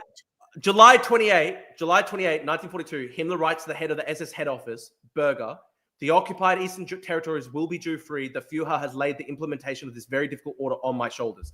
This is at the same time that they're liquidating the villages in Poland, where they're rounding up Jews and basically putting them into death pits and just machine gunning them all.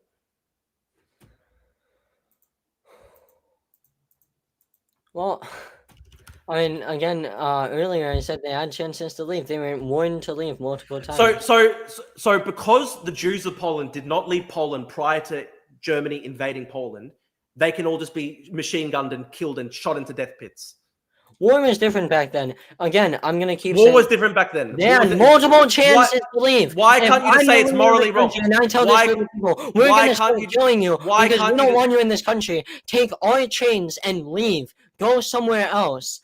I would leave if I was a Jewish person being told that they're going to start killing my family. What if they can't leave? What if they can't leave? What if they don't have the... They can leave. The government provided them multiple trains that is not true. Out of the country. They provided them transports into Belgium, into the Netherlands. Britain even stepped in. There were exit taxes. Other countries weren't Jewish immigrants out of Germany. Other countries weren't letting them in.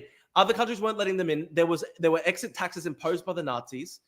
Yeah, and the Nazis paid Jews enough money to pay those taxes, okay? There were actual Nazi officials paying for houses of Jews so German families can move in. They were given enough money to pay those taxes. Nathan, let me point this out. It's not morally acceptable. It's not morally acceptable for you to say, oh, well, the Jews had a chance to leave, therefore, when they didn't leave... Why are we talking about war and morals? War, when you... or in a war, there are no morals. There are laws, but there are no morals. Morals and politics do not go hand in hand. Exactly. So you're admitting that it's not moral. You're admitting that you don't care about morality whatsoever. It's demonic. It's literally satanic, man. It's literally satanic. I said, I don't like innocent people dying, but I'm not saying that you're familiar with. There's a great point here. Only 3% of the Holocaust victims were German Jews. 91% were Jews from Eastern European countries invaded by Germany. So they didn't even have a chance to leave. They were literally invaded. They had nowhere to go. What are they supposed to do? And you're just saying, well, war has no morality. So you can just slaughter anybody, just exterminate entire groups of people, millions of people. And you think that's not evil. That is evil. 99% of people think that is evil. It is an evil view. Okay, I'm going to say this one more time, okay? One more time. Take a good listen. War sucks. War sucks. I agree with you, which is why Hitler is wrong for starting the war. He did not start the war. The war started when Britain declared war on Germany for no reason. It wasn't for no reason. It was because Nazi Germany invaded Poland. They didn't have like any sort of like real motivation except the fact that there they is a real don't like motivation. German people. They don't like German people. They don't like that the Germans are getting a chance to have some sort of power, to have some sort of breathing room. No. The standard in Europe after World War II was that Germans are lesser people than every other nation in Europe. Britain hated Germans. The French people, they hated Germans. The Russians hated Germans. The Poles hated Germans. Everybody hated Germans after World War I. And the only reason that all these people declared war on Germany, like, they didn't have any sort of like real motivation outside the fact that power is shifting. Real motivation. They invaded Poland. They destroyed a whole country of millions of people. What significance does that have with Britain and France? It does, and I'll explain that to you. I'll explain that to you. Britain's foreign policy for more than 100 years was to try prevent the consolidation of the entire continent of Europe against Britain. So they didn't just exercise this policy against the Germans. If you are aware of even the most basic facts of history, they exercised that policy against the French. That's why the British actually enforced the entire continental blockade on Napoleon when Napoleon came close to consolidating all of Europe under the French Empire. Then the British basically waged 15 years of warfare on Napoleon. You're not denying what I said. No, I'm saying to you, this is a fundamental part of British foreign policy for more than 150 years, and it wasn't just employed against the Germans; it was also employed against the French. Their entire policy was they don't want the entirety of Europe to be united under one empire, and that's British foreign policy. Just as you think Britain wants to say that they don't want another world war, and then what do? They declare war on Germany, and then they ask because Germany invaded Poland. That doesn't have.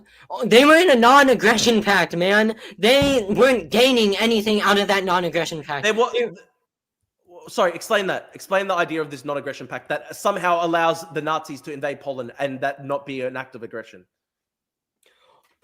Okay. So let me explain to you a non-aggression pact. Okay. So non-aggression pact, signed. Okay, keep searching on Google on your phone. Non-aggression pact. Britain signed a non-aggression pact. I'm actually sending the join link to one of my Polish friends. Actually, Okay. Polish people. Great. What do you think? Do you think Poles and Slavs are inferior to Germans based on race? What is this? No, like Polish people have a reason to hate German people because Germans and Poles, they just naturally hate each other. Like that's just a thing. Polish people hate Hitler because Hitler is somewhat responsible for kind of destroying their nation. That's why the Polish people hate Hitler so much. Anyways, back to definitions for you. Britain and Poland signed a non-aggression pact because they didn't want Poland ever declaring war on Britain, and Britain wasn't going to declare war on Poland. This was signed 1921, and then renewed in 1925. And then the only other alliance they had after the 1925 non-aggression pact was the 1939 military alliance, when Poland was accepted into the Allied forces. And Britain also got France in to start defending Poland from the Nazis. My Polish friend wants to ask you a few questions about Poland. I'm just gonna bring him in. Hello. Oh wait, I know this guy. Wait. Yeah. This guy. Never mind. Well, can I just ask? Because you said Britain had they had no right to help Poland, right? And that they started the war for no reason. But what right did Germany have to invade a sovereign country? They had ethnic territorial claims, and then they also had geopolitical claims. They were forming an ethnostate. They also had Lebensraum in mind. They told this to multiple different nations. So if I want to go to a place and kill everyone, they just have to let me do it because I want to do it? Is that the justification?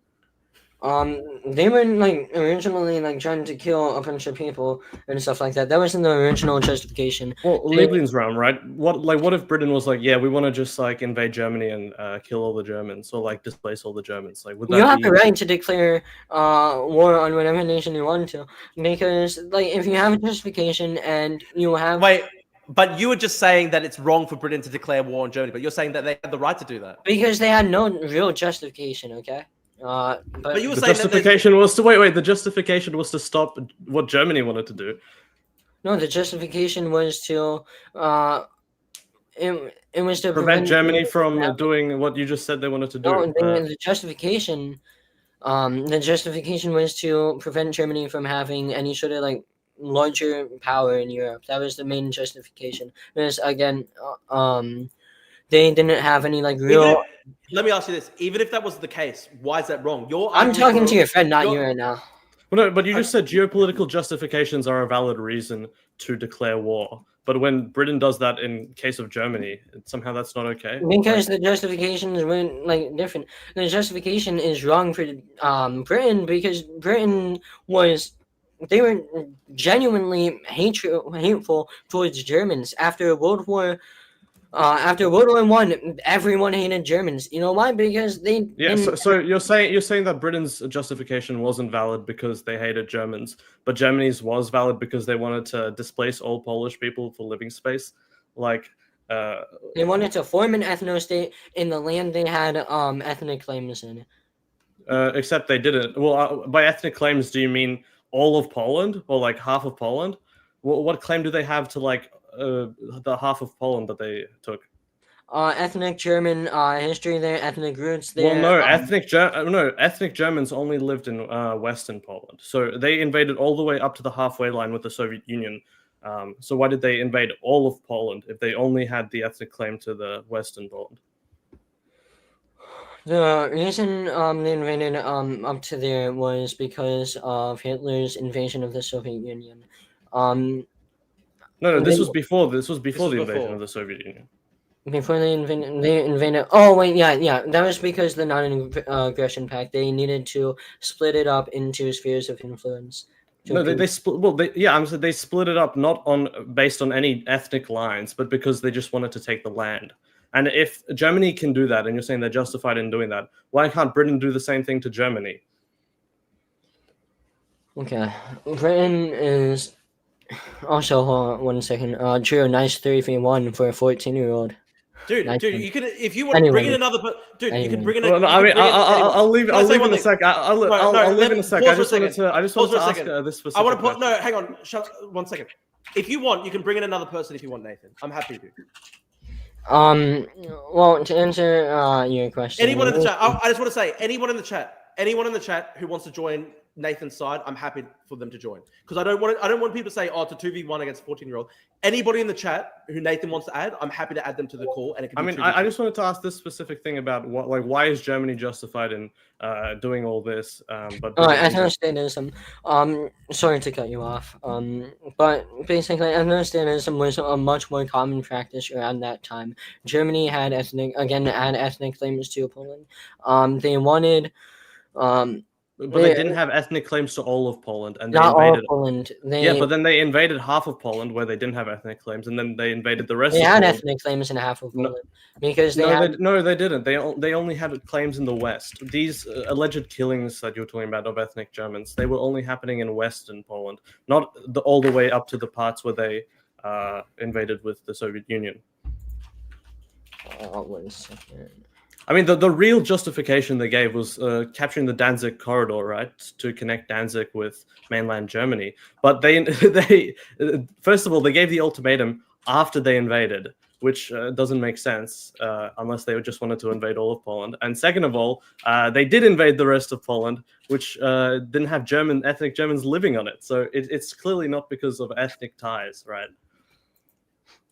1 second. Can you just summarize that real quick? Sorry, I was responding to something. So what I'm saying is that clearly Germany didn't invade Poland because of ethnic ties, because they invaded parts of Poland that weren't German. The reason they invaded parts of Poland that weren't German is it also had to do with Lebensraum. You're right. Lebensraum wasn't completely ethnic. That was more ideological, and that was right. So Germany's justified in doing Lebensraum? I'm not saying entirely, somewhat, but not entirely. Because I'd say the ethnic parts of Lebensraum were justified. Anyways, So you're saying they wanted to we're invade talking other about them parts of invading Poland parts of is the because world and they Europe that wanted weren't to. ethnic German. I'm talking over you, which is great. Okay, I don't know speak, if you're speak, taking just anything speak, I'm just saying though. I'm just gonna Okay, keep okay, talking. But speak. they also wanted to get part of the Great European Plain because the Russians were using the Great European Plain as a geographical. Here's a question: was Warsaw a German city? Did they have a genuine ethnic German claim to Warsaw and to Krakow? I mean, what are you asking me? If there were a German city? Was Warsaw a historically German city? Of course it wasn't. It was a Polish city forever. Well, I mean, just to go back a tiny bit, you said that they wanted to capture the Great German Plain, right? And that's a geopolitical reason. Great European Plain. Yeah, that's what I meant. They wanted to capture the Great European Plain. That is a geopolitical reason. So you can't say that Germany is justified because they had a geopolitical reason, but Britain isn't because they had also a geopolitical reason. Either countries can invade each other for whatever reason, or they can't. You can't pick and choose justifications. So again, Great Britain wanted to declare war on Germany because they didn't like the shift in power. That is wrong. And then there was also a genuine hatred for Germans. Keep laughing. No, but here's the distinction though. Well, you haven't answered my question. Why is Germany allowed to invade countries for their geopolitical reasons? They were gonna invade all of Europe. That's just not true. No, I'm speaking specifically about Poland. You said they invaded up to central Poland because of the Great European Plain. They wanted to capture that. That's a geopolitical reason. That has nothing to do with ethnic Germans. So why were they allowed ethnic claims over Poland? But they didn't have ethnic claims of the entire parts that they invaded. They only had ethnic claims to like the Danzig corridor in western Poland. Bolsheviks in Poland. That was a green light given by the Polish government. Many ethnic Germans were killed in Poland. Poland didn't really punish those people unless. I'm asking if they have justification to invade because of stopping the slaughter of ethnic Germans, why didn't they invade just to where the ethnic Germans were? Why did they invade further? Why did they take Warsaw? Why did they take Krakow? Again, it was in response to Soviets. I said that Germany was serving itself as a shield of the West against. But they let the Soviets invade. Wait. So you agree that it is for geopolitical reasons? Not entirely. There are different reasons for different parts of Poland they took. Okay. It's legitimate. I'd say it's right that Germany did want to invade further than their ethnic claims were, because communism was an actual threat to the rest of Europe. Stalin did have actual motivations and plans to invade the rest of. The war ended with the Soviets in Berlin, and the Soviets were so weak prior to Germany invading the Soviets. They were weak. They had the entire officer corps had been purged by the Nazis by Stalin. They had famine. They had the Holodomor. So the Nazis actually made the Soviets into this power by invading them, and by which gave Stalin the capacity to completely mobilize the entirety of the Soviet Union behind the war. Repeat that one more time. So you're saying you say that they had to invade the Soviet Union. No, sorry. You say that they had to invade Poland as a shield against the Soviet Union. It doesn't make sense because, one, the Soviet Union was really weak at the time. They had purged the entire officer corps of the Soviet Union, and they had famine. The central planning was failing. Holodomor, there were millions of people dying in Eastern Europe under the Soviet rule. Then secondly, if you were really trying to create a shield against the Soviets, why would you allow them to invade and occupy all of Eastern Poland? Why would you allow them, under the terms of the Molotov-Ribbentrop Pact, to invade Finland, to invade the Baltic states, giving them a shield, a sphere of influence over all of Eastern Europe, essentially? Why would you do that? It doesn't make any sense. Because they needed to appease the Soviets. Soviets did have some sort of threat over Germany. It doesn't matter how their military was organized. The fact was there are more people, and with that many people and the history of how Russia had its military, forcing everyone they could to join the military if they think they need more power, they were. But they could only do that. They could only do that because the Nazis invaded the Soviet Union, and because they had such a genocidal plan. They under General Plan Ost, their plan was to actually essentially exterminate basically all the Slavs in Eastern Europe. Because they put the Soviet Union into this life or death struggle. That's why the Soviet Union ended the war in Berlin, having crushed Nazi Germany, taking communism all over Eastern Europe. It was the Nazis who did that. The Nazis empowered the communists. The Nazis empowered the Soviet Union by invading them, by creating this life or death struggle. Also, I'd like to add that the Soviets didn't expect the Nazi invasion. Stalin was surprised by it. So how are they preemptively stopping a Soviet invasion when the Soviets didn't plan on invading? The Soviets did have a plan to continue taking land in further into the west. They lost in Finland. They lost. Hold in on, Finland hold on, against a hold on, population of hold 2 on. million Hold people. your horses, Bucko. Hold your horses. They wanted to get land further in Europe, whether that be through the Molotov-Ribbentrop Pact or be through forceful taking of the land. The Soviets, they wanted to get that land in some way. The Nazis don't want Soviets to have that land in Europe. They want a completely non-communist, non-Jewish, non-Bolshevik. They wanted an ethnostate for the Germans that wasn't threatened by communism. And we understand that, but you're saying because the Nazis wanted it, that makes it justified. No, their justifications for wanting that on good justifications. They wanted an ethno-state for Germans. They weren't planning on invading all of Europe. They wanted part of the Great European Plan, and then they wanted Polish. They wanted Poland, and then they wanted maybe some other places in Europe that weren't really. What they wanted was all of Eastern Europe, and then they wanted to ethnically cleanse the populations of Eastern Europe to replace them with Germans, and I don't see how that can be justified. Because they again had ethnic claims in these lands. But they didn't have ethnic claims of all of Eastern Europe. They only had of specific parts of Western Poland. They're gonna take the land they can get. The land that they took.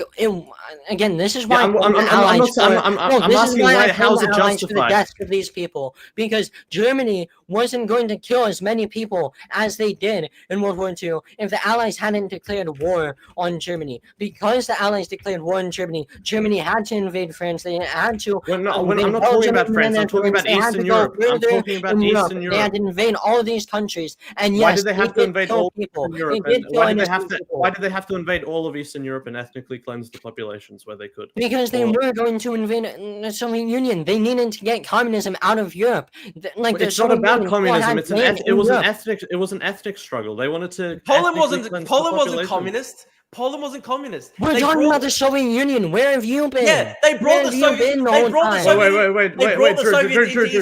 Wait. I just want to finish this line of inquiry. Why did they want to ethnically cleanse all of Eastern Europe if it was just about communism?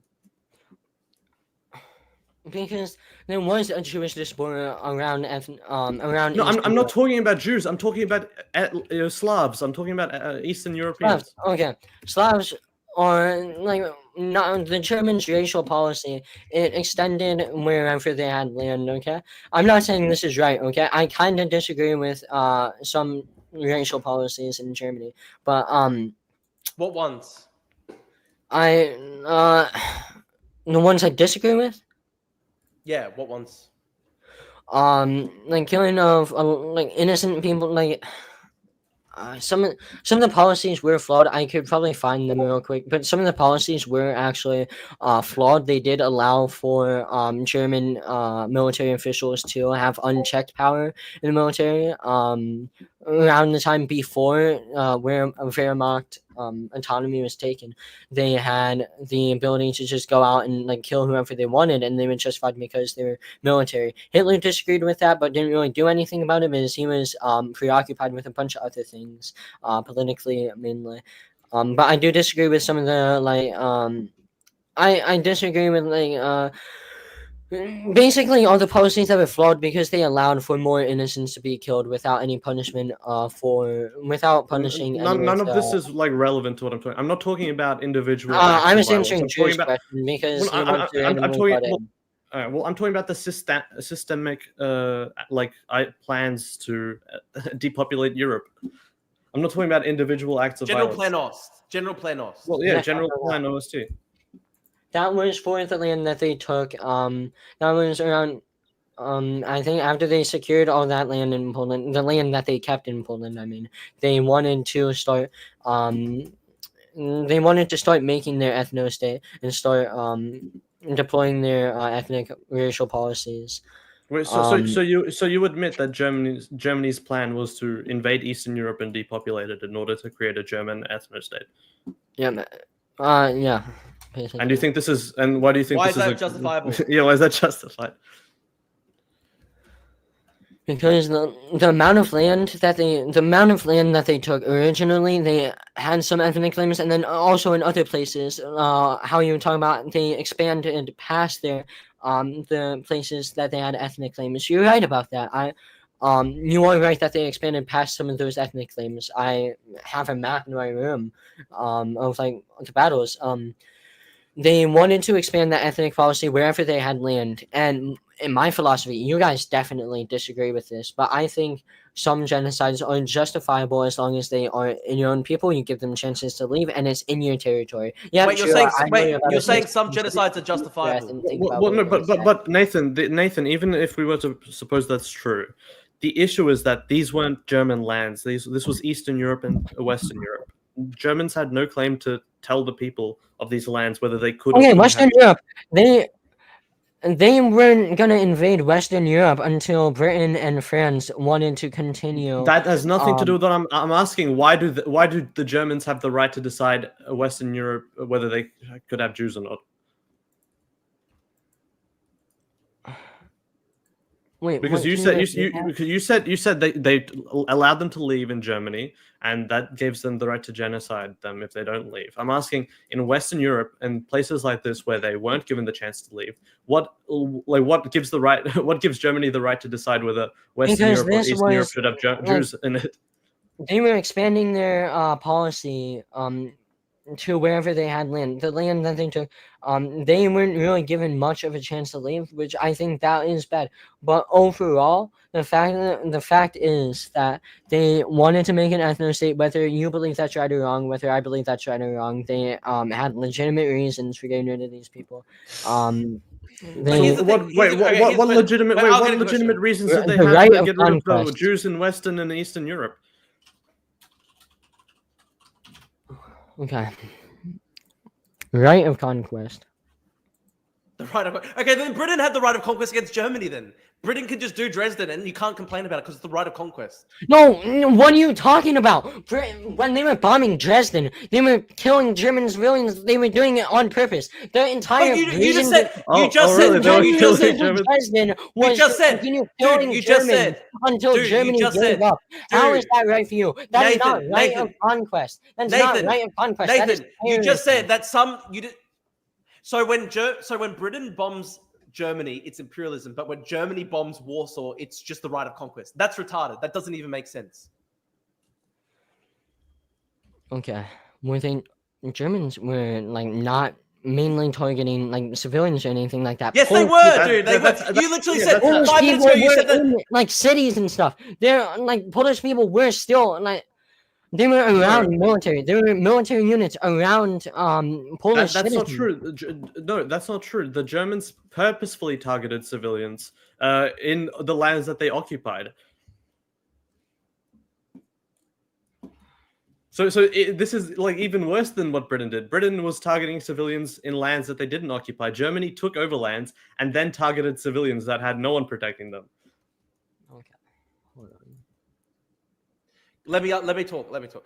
Nathan, why is it that it's fine for Germany to bomb anybody they like and invade anybody they like based on the right of conquest? And you literally said 5 minutes ago, that some genocides are justifiable if you tell people to leave the land. But then Britain bombs Dresden, and you're like, how dare they? Dude, you're the one who's saying that morality has no. Literally, you said in this exact debate, you said that there's no such place for morality in war. You said there's no such place for morality in war. Therefore, what's wrong with Britain bombing Dresden then? What's wrong with the Nazis being destroyed? So, okay, tell me, if Britain did right of conquest, do you think they'd be justified in doing that with Germany? Well, my argument is actually not based on right on conquest. I believe that Britain was just fighting back against Nazi Germany and trying to stop this horrible entity from existing. They had to try and stop Nazi Germany from carrying out a massive. Why did they have to stop them? What was the reason? Because the Nazis had a plan basically to kill 100 million people in Eastern Europe and just basically depopulate all of the Slavic lands and basically exterminate all the Slavs alongside all of the Jews as well. Oh, the plan, okay. the long-term plan was to exterminate Jews, Poles, also the Slavs. Okay, so I'm gonna ask you a question. This isn't really significant to the debate, but the Cookie Monster just messaged me. He wants to bake a bunch of cookies. We're doing the Cookie Monster 6 million thing. Okay. We can get into the Holocaust later, but I just want to like fundamentally address the reason why Germany did this war and why it was unjustified. I mean, wasn't unjustified. I mean, I explained all of this to Drew. If you want to go back and like watch my explanation, because Drew asked me all of these questions himself. Yeah, I mean, all right. So do you want to move to the Holocaust then? Sure. Okay. So do you think that the Holocaust happened? I think you already said it didn't, right? I do think there were like some killings, but I don't think it was a targeted extermination of the Jewish people. Okay, but there are. I think Drew already told you a bunch of quotes.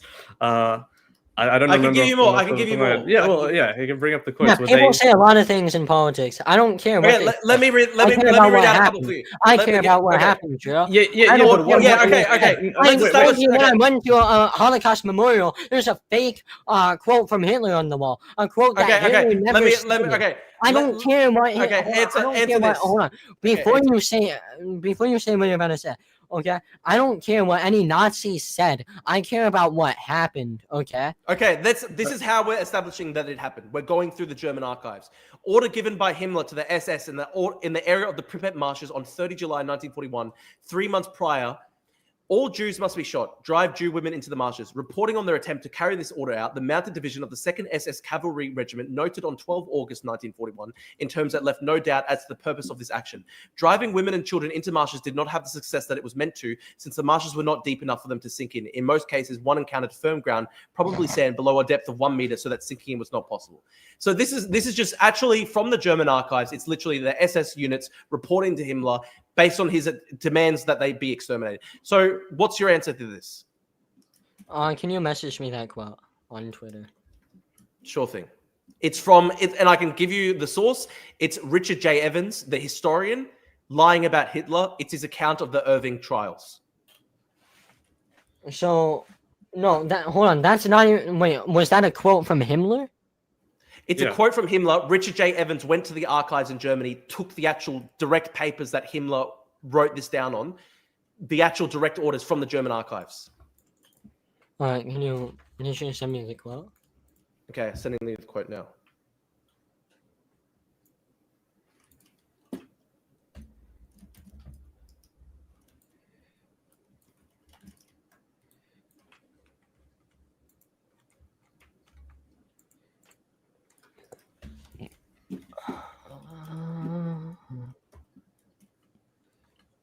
Okay, I've sent it to you over Twitter.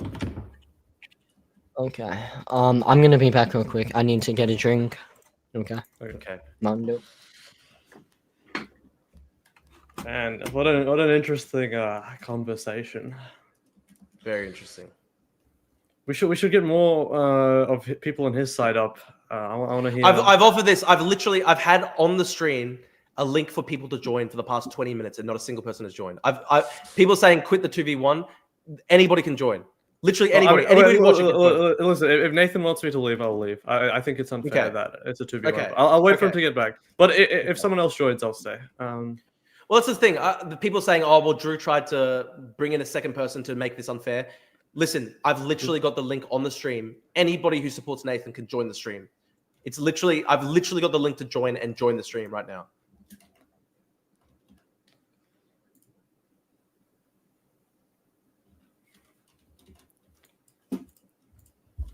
But I'm literally giving him direct quotes from the German archives found by the historian Richard J. Evans, and he's now doing emergency research to try to figure out how to respond to this. I think he did go to get water. I mean, let's not be talking shit behind his back. But no, I mean, I'll leave it. I'll leave if he wants. I do think it's unfair. I don't know. The chat's very upset. Well, no, I mean, I get why they're upset. I just wanted to ask him a few questions because I thought it'd be interesting because you're literally Polish, but I did a bit of research into this, but I'll leave if he wants. Got 200 people watching live, guys. Leave a like on the stream so that more people will reach it, more people will see it. Subscribe as well. We're almost at 10,000 subscribers. We're at 9,720. So we're 280 off 10,000.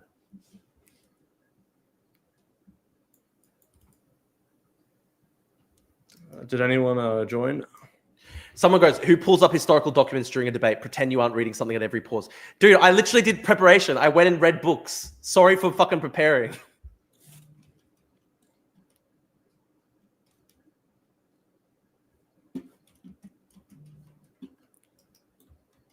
Again, I'm posting literally the link for anybody to join if they want to join on Nathan's side.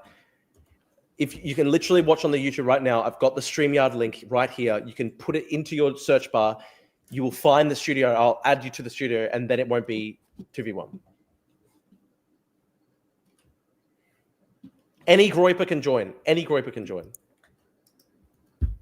People saying Drew called in back up. I'm literally saying anybody could join on his side. No, I mean, where is he though? He's drinking a whole ass. He gone whoop whoop.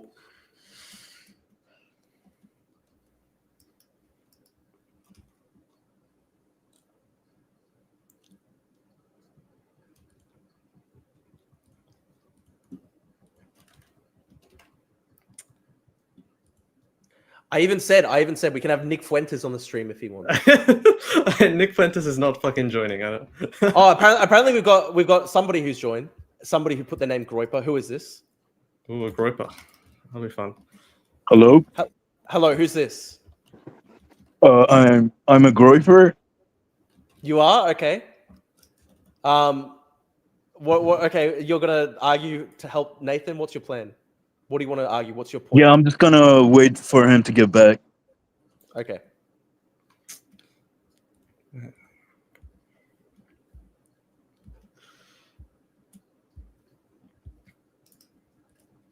got a couple people joining. I might have to remove. We'll see. We'll let people talk for a minute or two.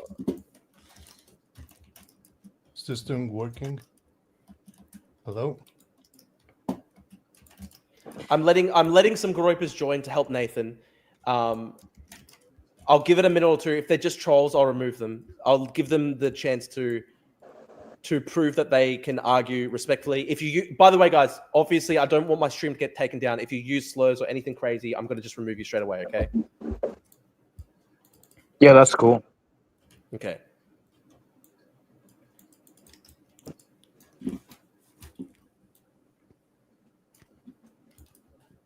It's now 3v2. It's now people saying Drew brought in 2v1. It's now 3v2. I let 2 Groipers join. It'll be fun. I'm gonna just chill for a second. I'm gonna let them talk if that's okay. Okay. Just got you. Okay. Thank you. Okay. So Dimlau and Groiper, do you guys want to make a statement? Yeah. I just want to say, Nathan, you're a fucking retard. Take this L and move on. Okay, I'm gonna remove him. Okay, Mr. Hispanic. Okay, I gotta remove him. I thought it was an actual Groiper. Okay, I'll kick him from the studio.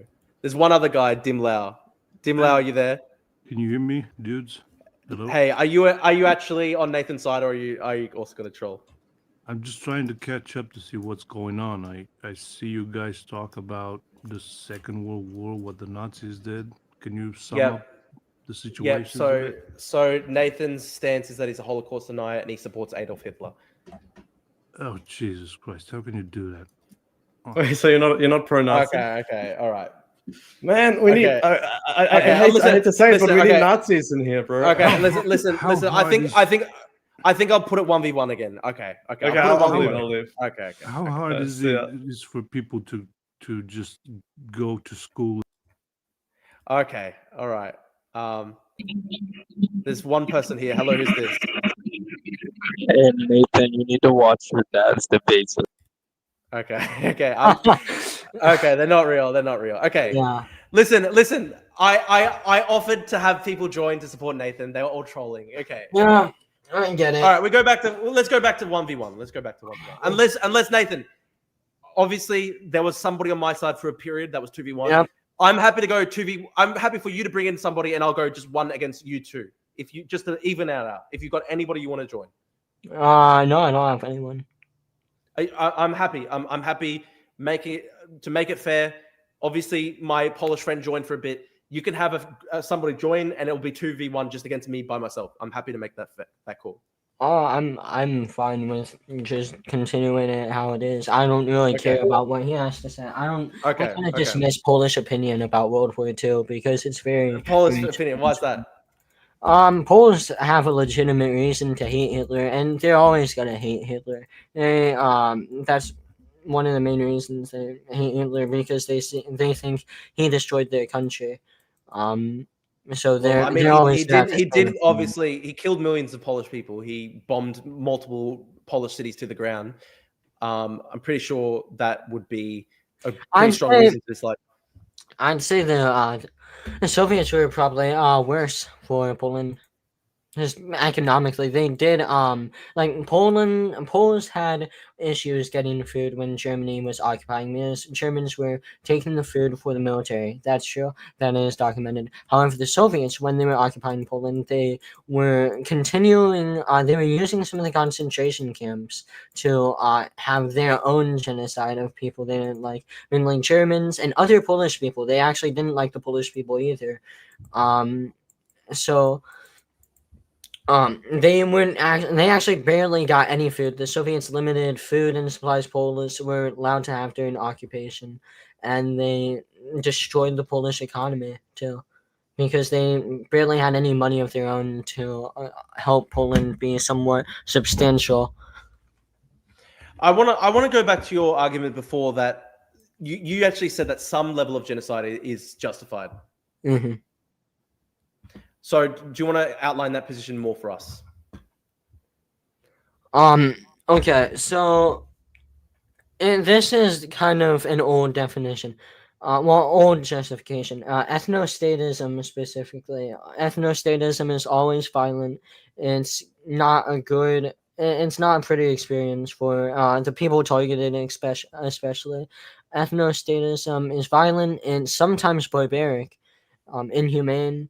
However, ethnostatism it's almost always justified in some way.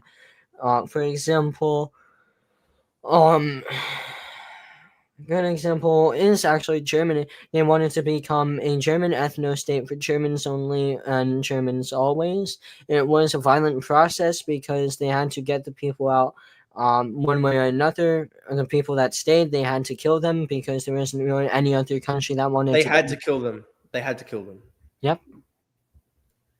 Okay, so given your worldview basically completely rejects morality, you basically just say that you can essentially kill anybody if you want to create an ethnostate.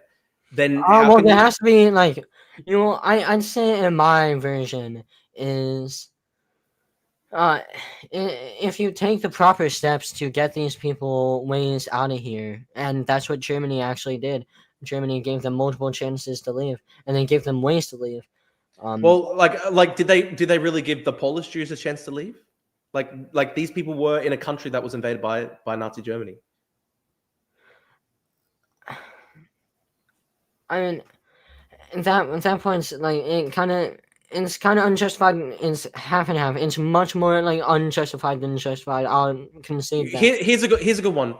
So when it came to Hungary, for example, during the latter stages of World War II, 1943, Hitler put massive amounts of pressure on Hungary to deport its own Jewish population. So even in places that were not controlled by by Nazi Germany. They were putting pressure on their allies, the puppet regimes, to hand over the Jews so that they could be exterminated. So that the Italians even deported Jews from North Africa. Why?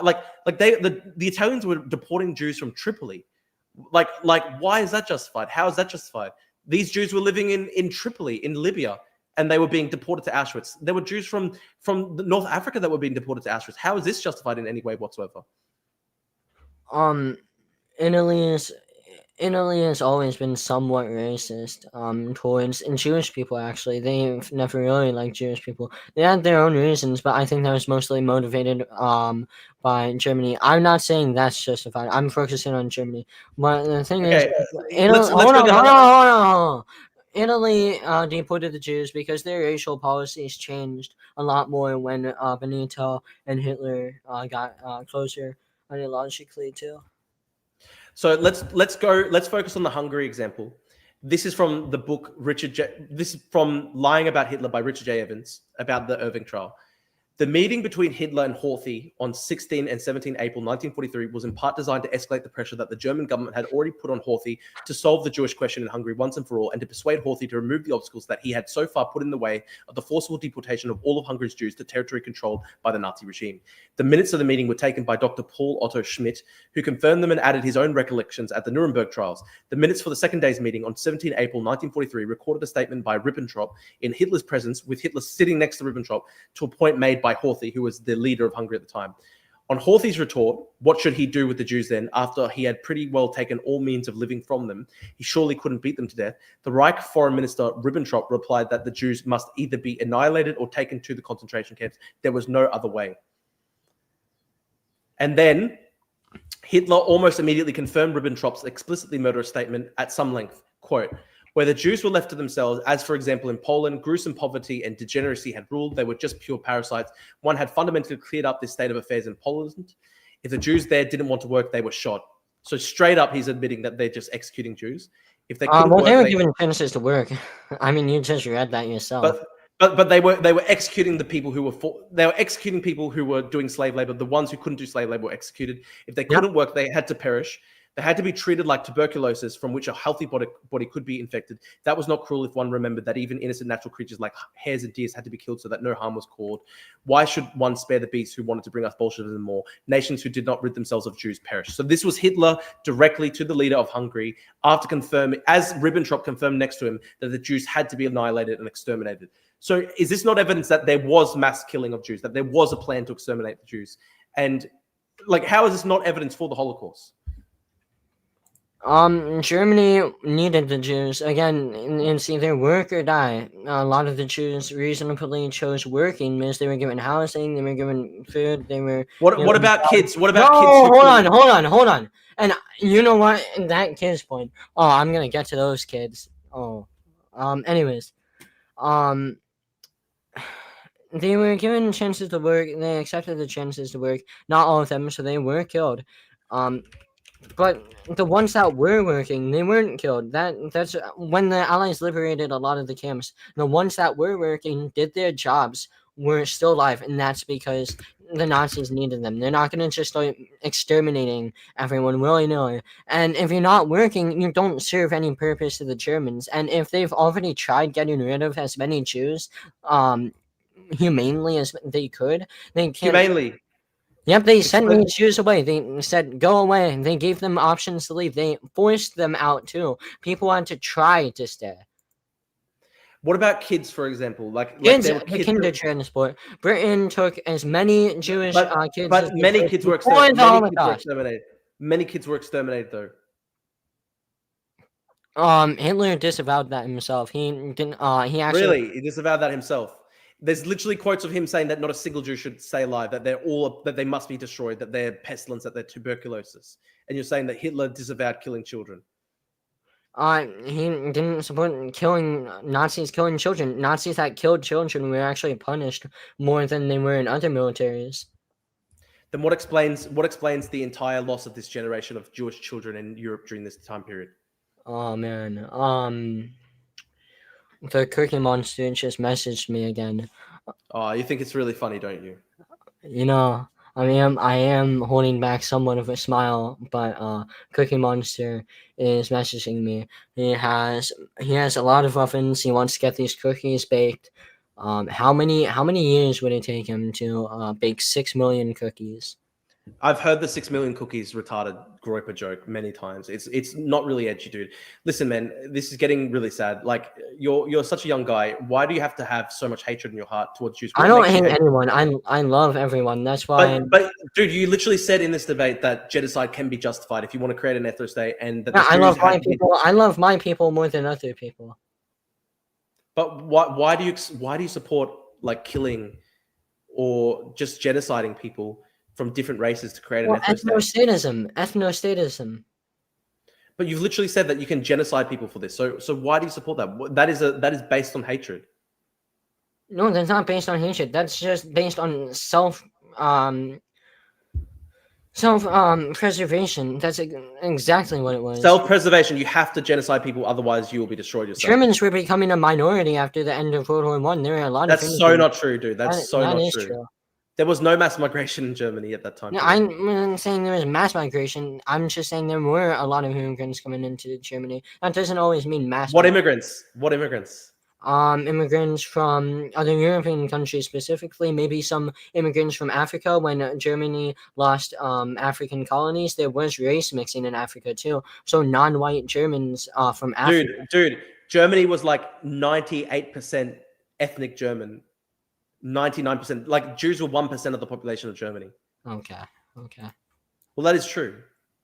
Okay. So it's justified. I mean, it doesn't even make sense. Like, you go out and actually kill Jews from other countries as well. It's not even just German Jews they target. That was actually a response. They have to keep up their policy even while invading other countries. And the only reason they invaded all the countries they did was because the Allies. I blame the Allies for about every Jew that died in the Holocaust. That's what I think. I think the Allies are at fault for whatever supposed Holocaust maybe happened. We should be punishing the Allies, not Germany. Germany killed these people because the Allies didn't want to take these people in. And there is actually a reason. You want to know the reason why? The Allies forced them to gas Jews. Kicked out of 109 countries. All of it has to do with scapegoating. All of it has to be unjustified. 109 countries don't want them. Do you want to ask why 109 countries don't want the Jews? It's actually justified to gas kids, to exterminate kids. Oh, the gassing. Okay. So Zyklon B is a delousing chemical that it can be harmful. Okay, so why don't you put Zyklon B in your mum's studio then? If it's just so harmless. In like large amounts and consumed, it's gonna be bad. Don't drink shampoo. Have you tried drinking shampoo? Have you fed someone shampoo, Drew? Have you went up to they herded. What happened is they herded like women, children, and elderly Jews into gas chambers. No, they didn't. They literally gassed them. No, they yes, didn't. They did. They literally did. I've seen the detonated crematorium. I've seen the chambers at Birkenau. I've seen them. You've seen the chambers that the Soviets added after World War II? No. This is the common talking point. So let me explain to you the common talking point. There was a reconstructed model chamber at Auschwitz, but in Birkenau, there were the remains of the crematory that the Nazis actually detonated as they were leaving. Yeah, so cool story, but still that's just not true. Okay, how do you say it's not true? I mean, I've talked to people who were at Auschwitz. I've talked to people who were at Auschwitz. I've interviewed survivors myself. I've met people with Auschwitz tattoos on their arms. Any tattoo number reach the millions or no? Only under 271K. Well, many of the people who were taken to Auschwitz were just exterminated on arrival. They only tattooed people who were actually forced to become slave laborers. That is true. That is true. No, that's not. That is true. Okay, then what happened to tell us what happened to the population of Hungarian Jews? Where did they go? Hungary is responsible for that, not Germany. But they were killed in Auschwitz. And also, these people were only deported. They were only deported under Hitler's orders. They pressured Hungary to do it. I just read out to you the quote where Hitler was in a meeting with Horthy. Not every person that went to Auschwitz was killed. You're saying they were A vast killed majority upon were. arrival. A That vast is not majority were. true. A If vast I majority want were. these people to work for my country and make things for me, I'm not Okay. killing them upon arrival. The first thing I'm doing is giving them clothes, I'm giving them their rooms, and I'm giving them jobs, okay? I'm telling them what to do. I'm telling them to go here, do this job for a set of hours, and then go to sleep. That's what I'm doing. I'm not sending these people to a gas chamber. And let me respond to the chat. Someone saying death camp, but you interviewed them. It's because of, as you're saying, not everybody was killed. Some men were selected to be slave laborers. Women, elderly, children, people who couldn't work were immediately exterminated. That's not true. That is not true. There were It is true. no, It's there were absolutely If it's not true, explain to us what happened to the population of Hungarian Jews. What happened? Hungarian Jews were mostly exterminated in Auschwitz. Two men cannot have a child. There are places for children to be born and cared of. They're not killing women. If there's also like places where babies didn't like being born. This is just not true. Tell us what happened to the population of Hungarian Jews. They were sent to Auschwitz. Yep, and they don't exist anymore. Hundreds of thousands of people were killed. They don't exist. They didn't exist after World War II because they were killed in Auschwitz.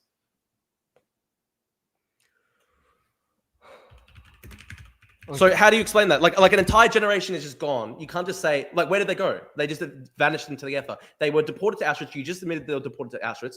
And these people don't live. They weren't true. alive. A lot of these people did actually are alive today. A lot of these people are alive today. Whether they went to these camps or not, there's so many people alive today. Some of them are lying about being there. Some of them are lying about not being there. No, there are not many people alive today. A lot of people, like there's very few Holocaust survivors. From old age. Some people survived. I mean, we all know some people survived the Holocaust. It wasn't 100% were murdered. Just a vast majority were. Okay. But seriously, what happened? What happened to the Hungarian Jewish population? You just admitted that they were sent to Auschwitz. What happened to them? They didn't exist after World War II. Where did they go? They just vanished. Okay. Okay. How many people tell us how many people survived Auschwitz in your telling? I can't give you an exact number, But how many people were deported to Auschwitz and how many people survived? I can't give you like any specific number. I don't have like all these quotes on me right now. I mean, great point, but in the chat, why there are only 10,000 Jews in Poland when there used to be 3 million? Because they moved to Israel. Israel was formed after World War II because of the Holocaust. No. Like right after World War II, there were like 10,000 Jews in Poland. So where did they all go? And can you what says that? What says that? Is there reports that actually say otherwise? Like around where did these millions of people go? This is the question. Where did these million people go? Well, some of them went into other cities. Some of them fled to Russia. Some of them fled across the sea through France. Some of them fled to Spain. Some of them went to South America. Some of them went to North America. That answers 90%. 90% of Polish Jews were murdered in the Holocaust. 90%. Oh yeah, the Holocaust. Okay. I mean, I don't even know why you're trying to spend time to say it didn't happen, because you've actually said in this chat, you actually said in this debate that genocide is justified. You said that it's justified to create an ethnostate. So why? Yeah, because you asked me about my opinions on genocide, but I mean, you've literally said like there's nothing wrong with genocide. So why even deny it? Because I care about the truth. I care about the truth sincerely, and if Jews want to feel victimized because maybe 100 years ago my grandpa killed their ancestors. Well, you're not dude. You're not German. You're Cuban, aren't you? No, I'm only a quarter Cuban. All my other DNA comes from Germany and the Nordics. My mom's dad and my dad's dad, they directly come from Germany, both of them. Okay. So in the post-war period, there were 200,000 Jewish survivors in Poland. There were 3 million before the war. So what happened to the 3 million? Some of them died. Some of them went other places. If they went to other places, why was it that America only really accepted like 100,000 people? There were 200,000, dude. There were 200,000. Like, there's a missing population of 3 million people. Some of those numbers are legit fake. Some of the numbers Based on in the what? Nuremberg Tell me trial, what they're based they on. were How they fake? manipulated. The Soviets manipulated plenty of numbers in the Nuremberg trials, because the Nuremberg trials were purely ideological. They weren't I'm about not even talking about the Nuremberg trials. You're I'm the one talking doing about it. statistics, and your statistics are some of them come from the Nuremberg. It's just no.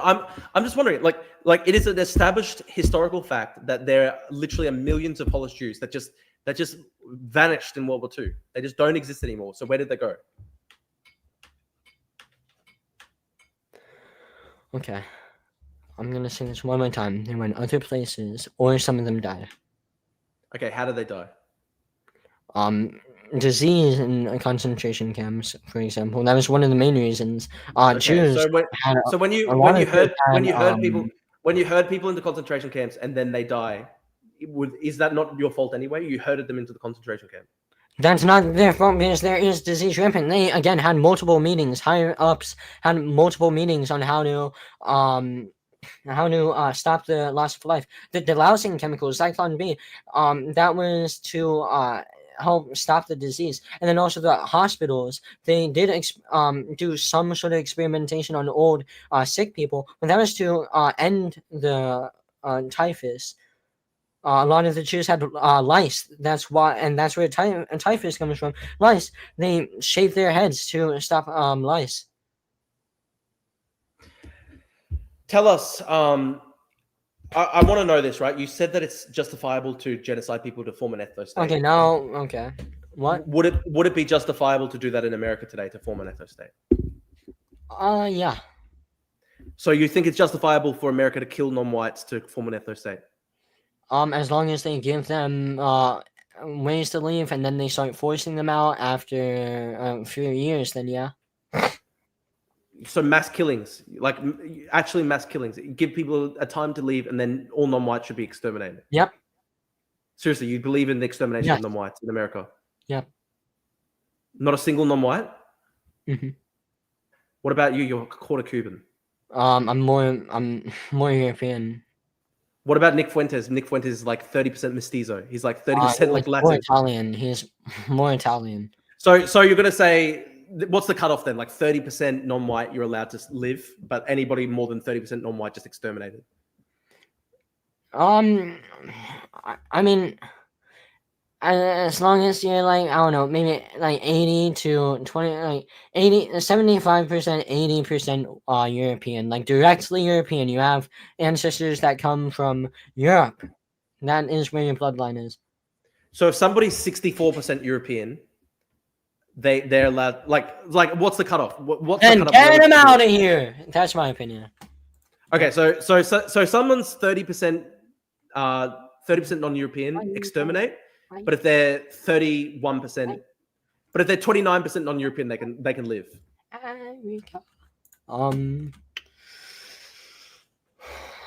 I mean, I guess. I just want to work this out, right? 30%, No, you've been working it out. I'm understanding everything you're saying. What do you mean? Sorry. I'm understanding what you're telling me. I'm accepting it, and I agree with it. Okay, so if somebody's 25% black, they should be killed. But if they're 20% black, then they should live. Like, I don't understand. How is this moral at all?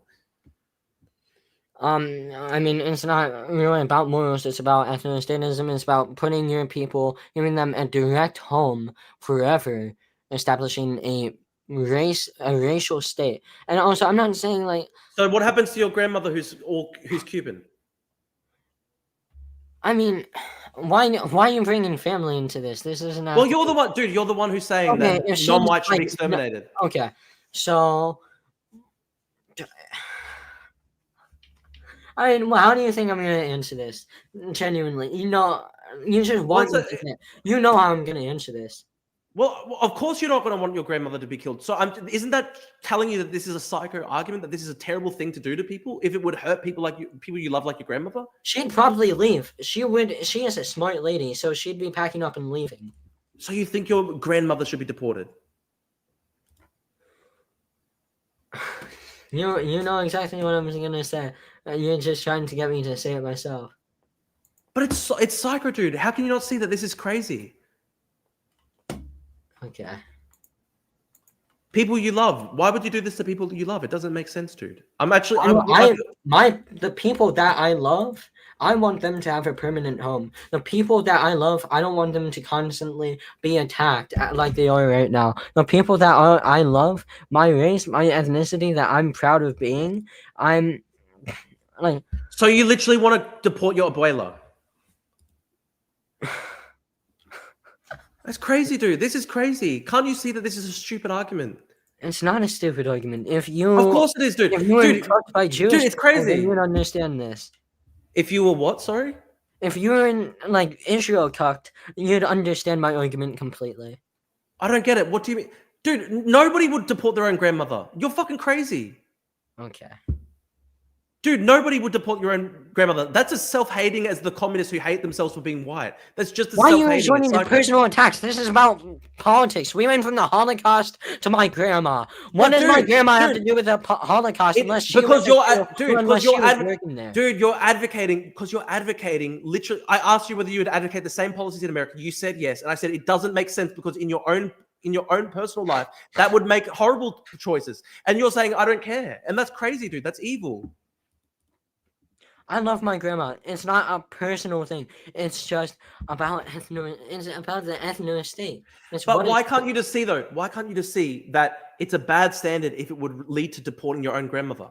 Hold on, this is why people like you cannot make it in seriously in any sort of politics, because Dude, you're the one arguing to debate your own no, grandmother, and no, I'm the because crazy one. You're thinking about your I'm the personal crazy life. one. You're thinking about how you will personally be affected. I'm not going to be personally affected by this. People in my personal life, they will be affected, but I personally will not be affected negatively by this.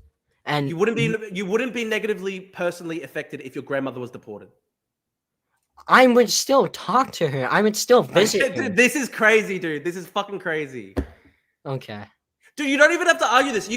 There are people in the chat literally saying, no, his grandmother gets to have honorary Aryan status because, so like, dude, like, why don't you just say like, no, she can stay? I don't even understand. It's crazy. Because that's not how politics works. You don't just get to pick and choose who lives and dies when it comes to an ethnostate. You pick your people over everyone else. Your people first, your nation first. That's like that. But isn't your grandmother part of your people? Isn't your grandmother part of your people? I'm talking about race right now, okay? But why would you divide up your grandmother based on race like that? It's messed up. Okay. It's messed up, dude. It's just there are leftists who hate themselves because they're white, and this is the same level of like self-hatred as like leftists who hate themselves because they're white. Okay. Come on, dude. It's just that I actually feel bad. Okay. Like, why does there have to be like you're saying that there must be this ethnostate that would result even in your own grandmother being kicked out?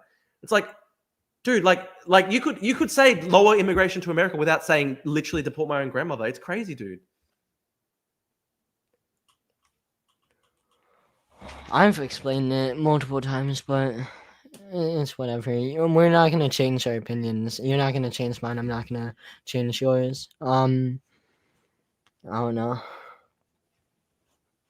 I just like what, dude? Can't you see that? My point here is this: if your own beliefs would lead you to such a terrible endpoint that would No, actually how about in this alternate reality? You seem more affected that I'd be kicking out my grandma than me. So how about you go with her? How about you go with her if you care so much? I'm living in Australia, dude. I don't understand. I mean, this. like then not why do affecting you me. care so much? What happens in my country?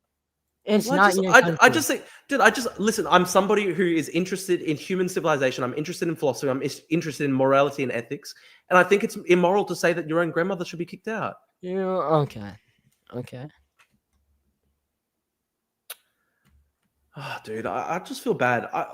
Why did you get down this rabbit hole?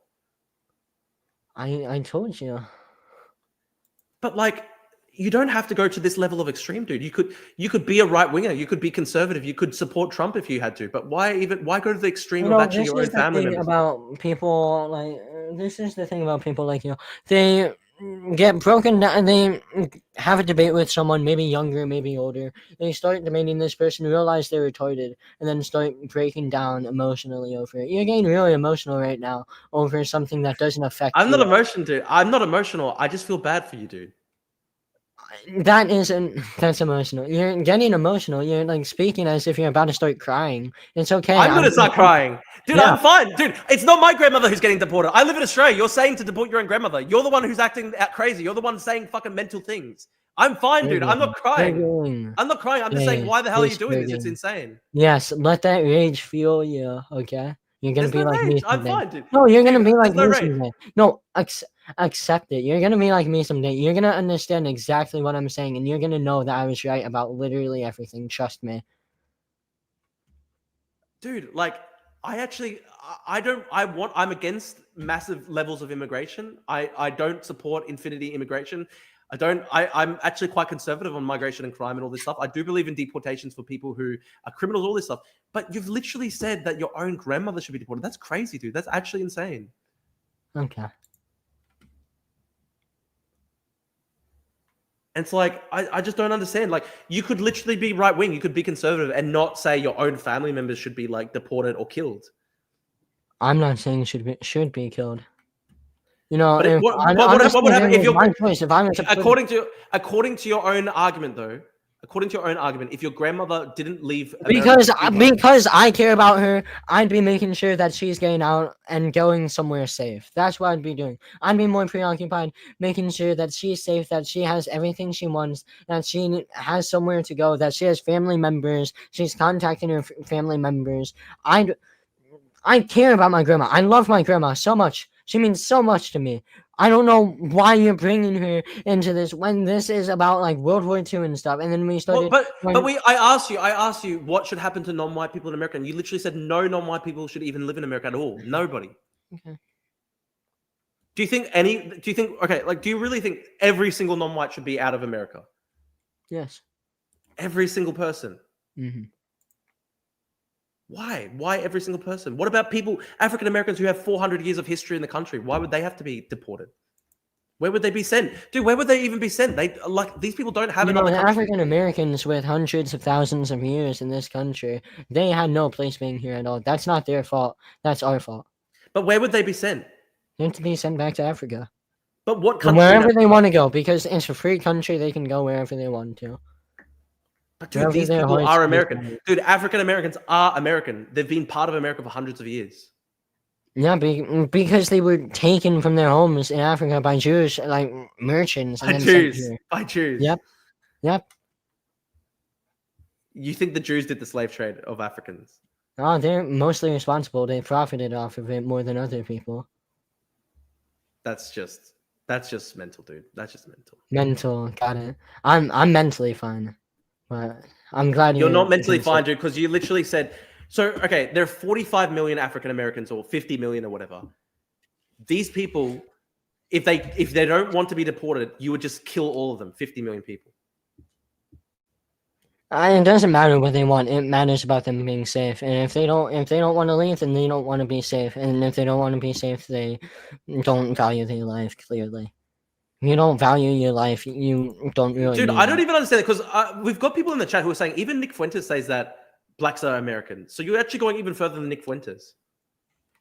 I think Nick Fuentes is held back by Catholicism. I respect him. I respect his opinions. So you're not a Catholic. I'm getting there. I disagree with some of the teachings, but in the future I'll probably agree with them because I'm not a full Catholic. I don't really understand it completely. I'm gonna get there someday. But anyways, Catholicism, religion overall holds people back.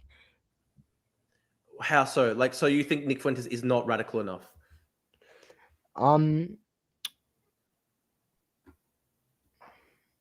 In some ways, yeah.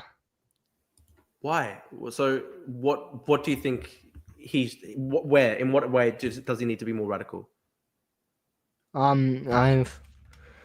I mean, I explained that. I'm kind of getting tired of re-explaining everything I'm saying. But okay. So you think Nick Fuentes is not radical enough because he doesn't want to get rid of every single non-white in the country? Oh yeah, kinda. Well, that's not the reason, but okay. Do you have a single? What about like? I'm sure you have non-white friends. Even all these people would go. I mean, okay. It's for the better of my country, and it's for the better of themselves. It's for their safety that they leave. And if they don't leave, they should be killed. You know, I know exactly what you're doing. You definitely know that people are gonna clip this and post this on Twitter. But you said this though, dude. That's literally what you said. No, before. because you're asking about it, and you know exactly why you're asking about it, and I'm not gonna hold that against you. You gotta you gotta do your thing, and I respect that. But still, we both know what you're doing. We both, so I'm not. I'm just, gonna answer dude. that question. Dude, I'm Well, literally. I'm not gonna answer that question. I'm not gonna say anything like that. I mean, you already previously actually said they should be killed. I mean, I didn't say it about them. I said it about other people, but not about them specifically. Until I say it specifically about them, until I specifically say whatever you think I'm about to say, which I'm not going to say that. I feel bad, man. I feel bad for you. I genuinely am really worried for you, man. I hope that you de-radicalize. Like, it's pretty concerning. I knew you supported Hitler and stuff like that, but I didn't realize like you were literally this extreme. Okay. I don't know. Do you? Is there anything else you want to say in the debate? We can end it. Like, it's up to you. I don't know if it's good to keep going at this point because you've said some really horrible things. Yeah, there's not really anything else I want to say. Okay. Listen, we can call the debate an end here. Okay. Okay, man. I just want to say real quick, Drew, I respect you as a person. I think you're a smart person. I think you're a nice person. I don't hold anything to say really against you. I just want to say, like, whatever you feel about me, you may not like me the best, and I perfectly understand that. I just want Listen, dude, I don't hate you because you're a young guy. You're very young. I actually was really hoping that I could go into this conversation and try and help you see a different path. And I just was shocked because you just kept on doubling down and more extreme. And I don't hate you because you're so young. I just really hope that you like grow out of this, man, because it's not something that can lead to anything good. These are really horrible views. You're literally rejecting all morality whatsoever. And like, that's just not acceptable, dude. Like, it's really genuinely not acceptable. Human beings are moral creatures. That's literally what distinguishes us from animals. The fact that we can literally morally reason. And you want to reject all of that and basically make us the same as cavemen, make us the same as animals. And I think that's horrible. Okay. I genuinely hope you grow out of it, man.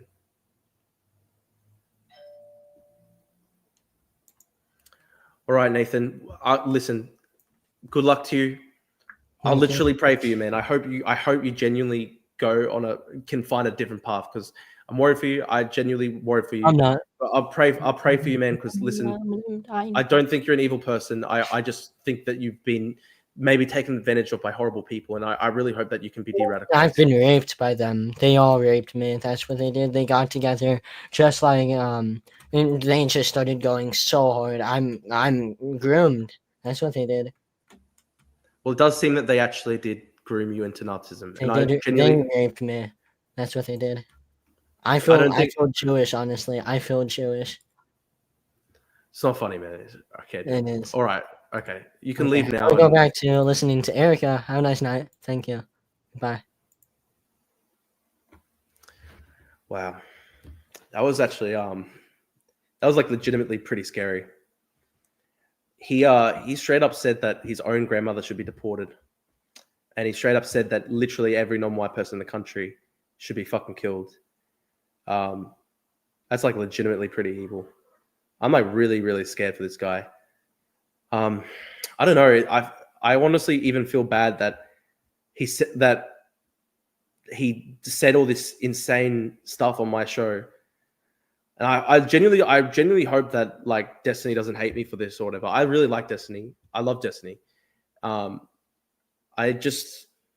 don't know. Like I just saw this guy posting Hitler stuff. I offered to debate him. He came on. And I tried to. I'm not profiting of it. I've made no money from this. Like I got like what, a $5 super chat. I'm not doing this for money.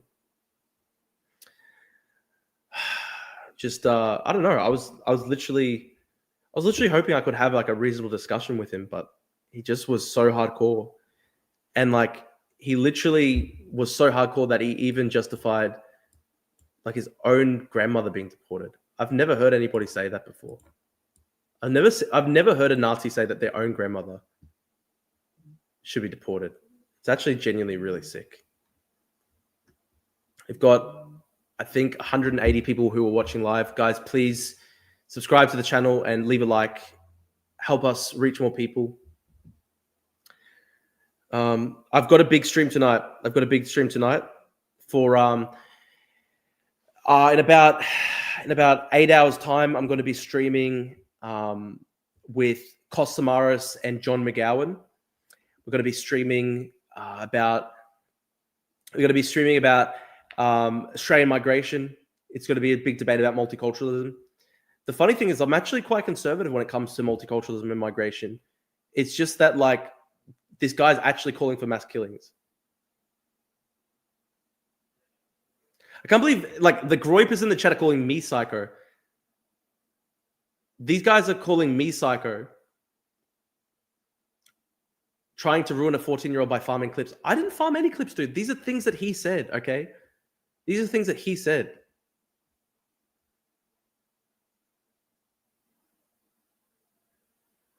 What am I supposed to say? Like, he started saying these things and I just tried to get him.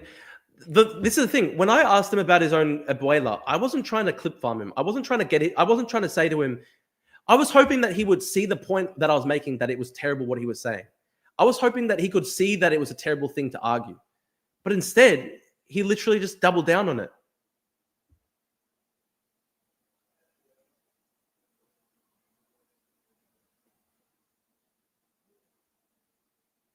Tried making a 14-year-old say terrible things in front of your audience. Dude, that's not it. Let me clarify, right? The reason why I asked him about that, the reason why I asked him about his own grandmother who's Cuban, was because I wanted him to see that the point that he was making was an evil one. I wanted him to see that you can't advocate for these points because it would literally lead to harming his own family. But instead, he actually doubled down on it.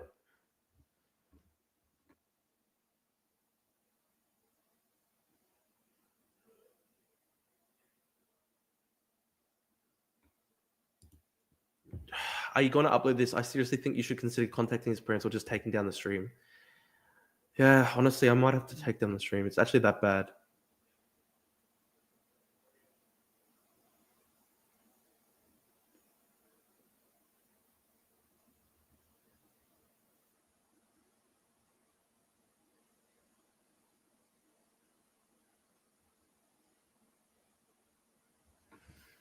I might end up having to take down the stream.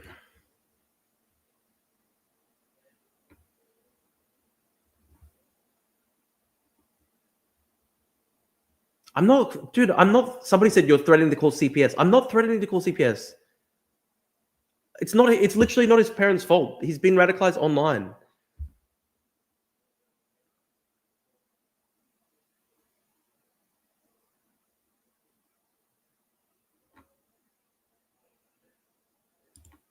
Someone says, don't take it down. World needs to see how dangerous these young Nazis are.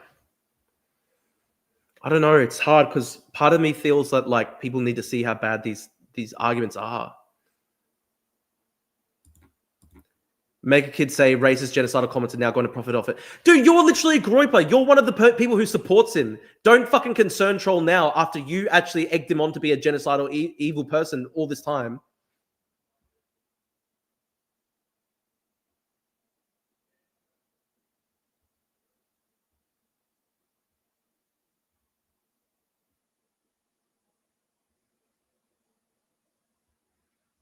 Made a kid say racism in front of hundreds of people. Dude, he's been debating so many people recently. He's been literally publicly saying... He had a tweet today saying that he supported Hitler. And it got 100,000 views. I'm not making him say this stuff.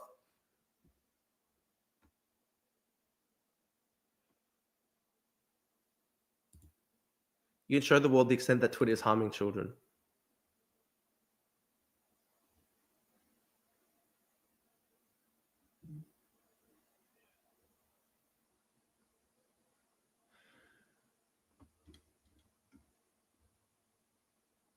"14-year-old being edgy, grow up, dude." Dude, he literally advocated mass genocide, and it's just edgy. It's mass. He was advocating mass genocide.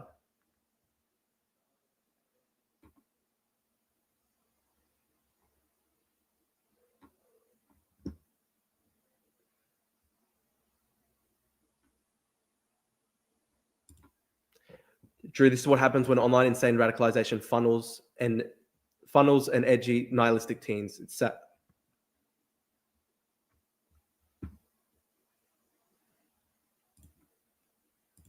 What am I supposed to do when these guys actually believe all this stuff and I'm actually trying to challenge them?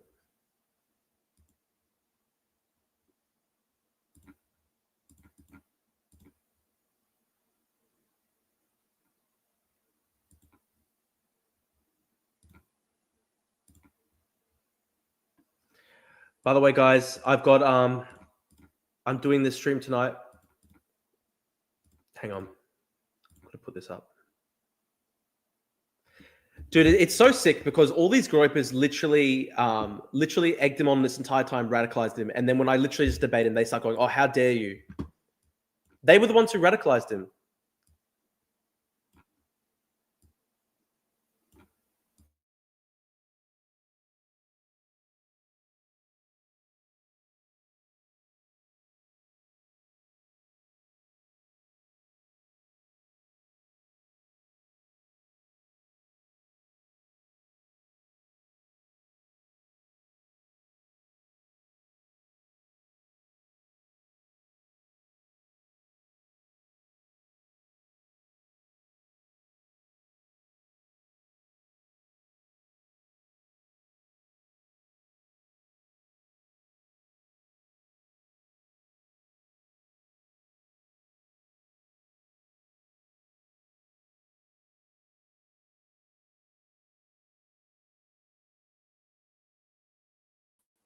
Sorry, my stream cut out for a second.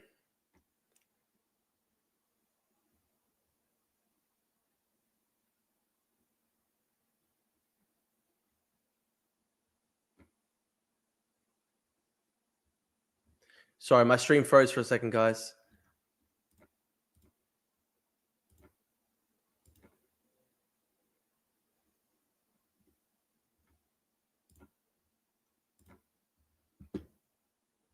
Just gonna say, guys, I've got a big stream tonight on Australian mass migration.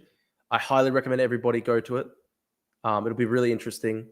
We've got Kostamaris arguing a left-wing position, and he's going up against John McGowan, who's going to argue the right-wing position. So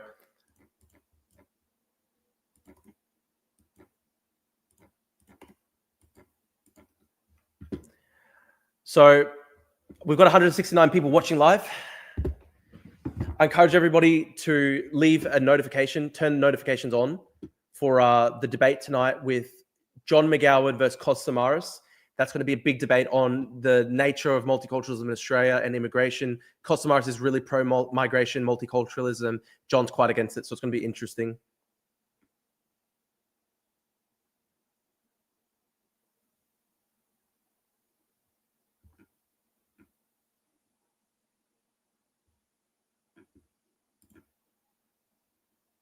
Groypers are the true groomers. It's honestly the groypers.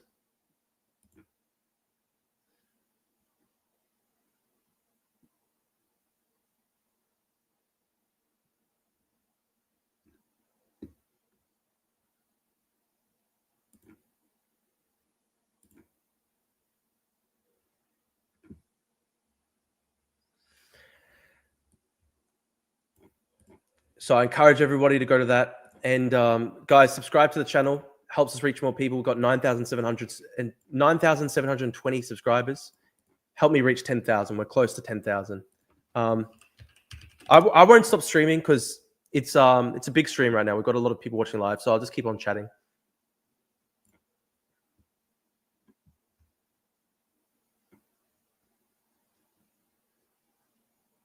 Call us racist. You're all the people that have gone. One of the rally coordinators comes from one of the nation's wealthiest property development families. How's that even an argument?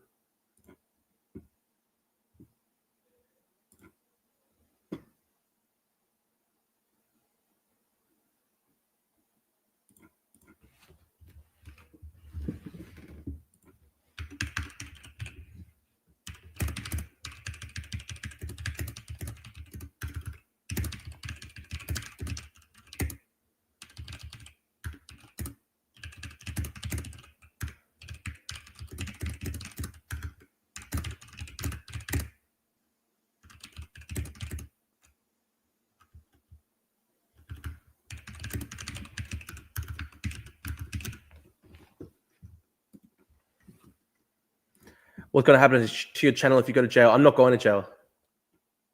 Drew, do I have a permission to do a react video to this debate? Yeah, sure, dude. I don't mind.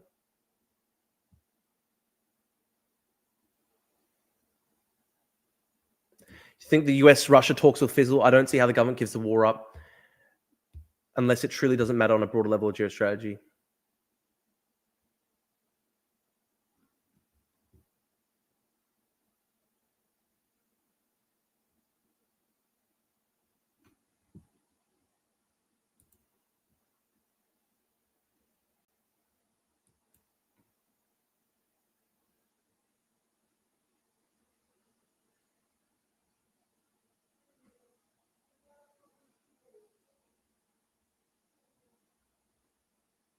Nick should help a cobber out.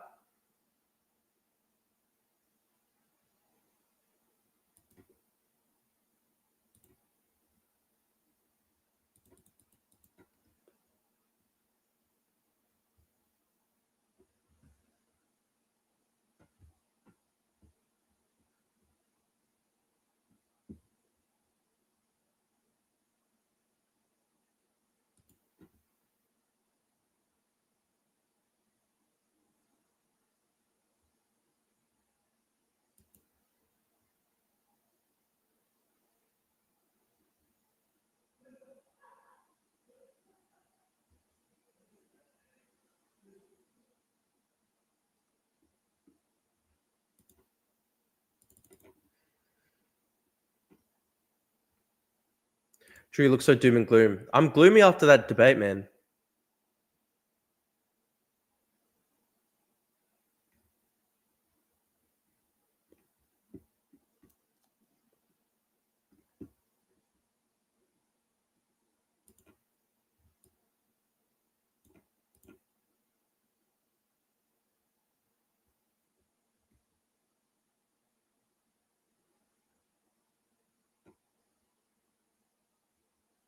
Boss told us his wife, who's a carer, organized a party with 3 other carers for wheelchair-bound, non-verbal, non-responsive brother and sister who live with foster families opposite ends of Adelaide. Parents dead. They aren't aware of their surrounding. It was days of work, hiring spots, snacks, etc. and India ice money. Push the wheelchairs next to each other, say happy birthday, and what the government saw. That's pretty sad.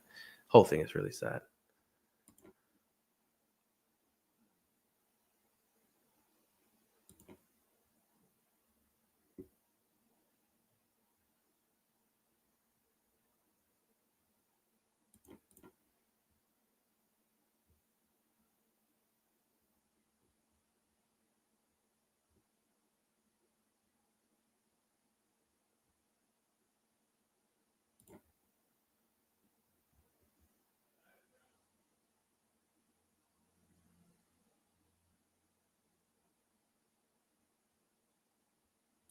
Wow, I didn't know this. Second Fleet were transported shackled in tiers like this. The captain was paid per body embarked rather than disembarked, so he had no incentive to keep them alive. Convict transport mortality matched or exceeded slave transport to the point it affected our genetics. Wow.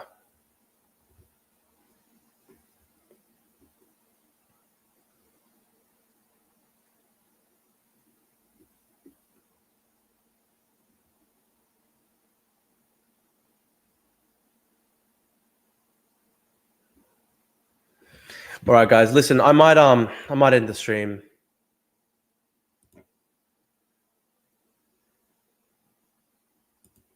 Sorry, this is just quote by Shark Today. Massive quote. A slave could have become a king.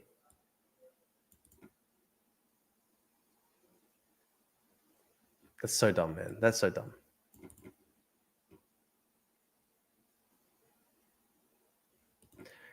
Drew, I think that this is a phase for Nathan and he will grow out of it. I really think you calmly refuting everything he said will plant enough seeds of doubt. You did good in the long run. I hope so, man. Having sex with lots of women is based. Okay. All right, guys. Thank you for tuning in. I'm going to be streaming again later today on the migration debate with John McGowan and Kostamaris. Tune in. It'll be interesting. Again, subscribe to the channel. Leave a like. Helps us reach more people. I really appreciate it, guys. We're almost at 10,000 subscribers. Starting the streaming journey. It's going good, and we'll keep on going. Anyway, thanks, guys. Signing out from the Fortress of Righteousness. Thank you. God bless.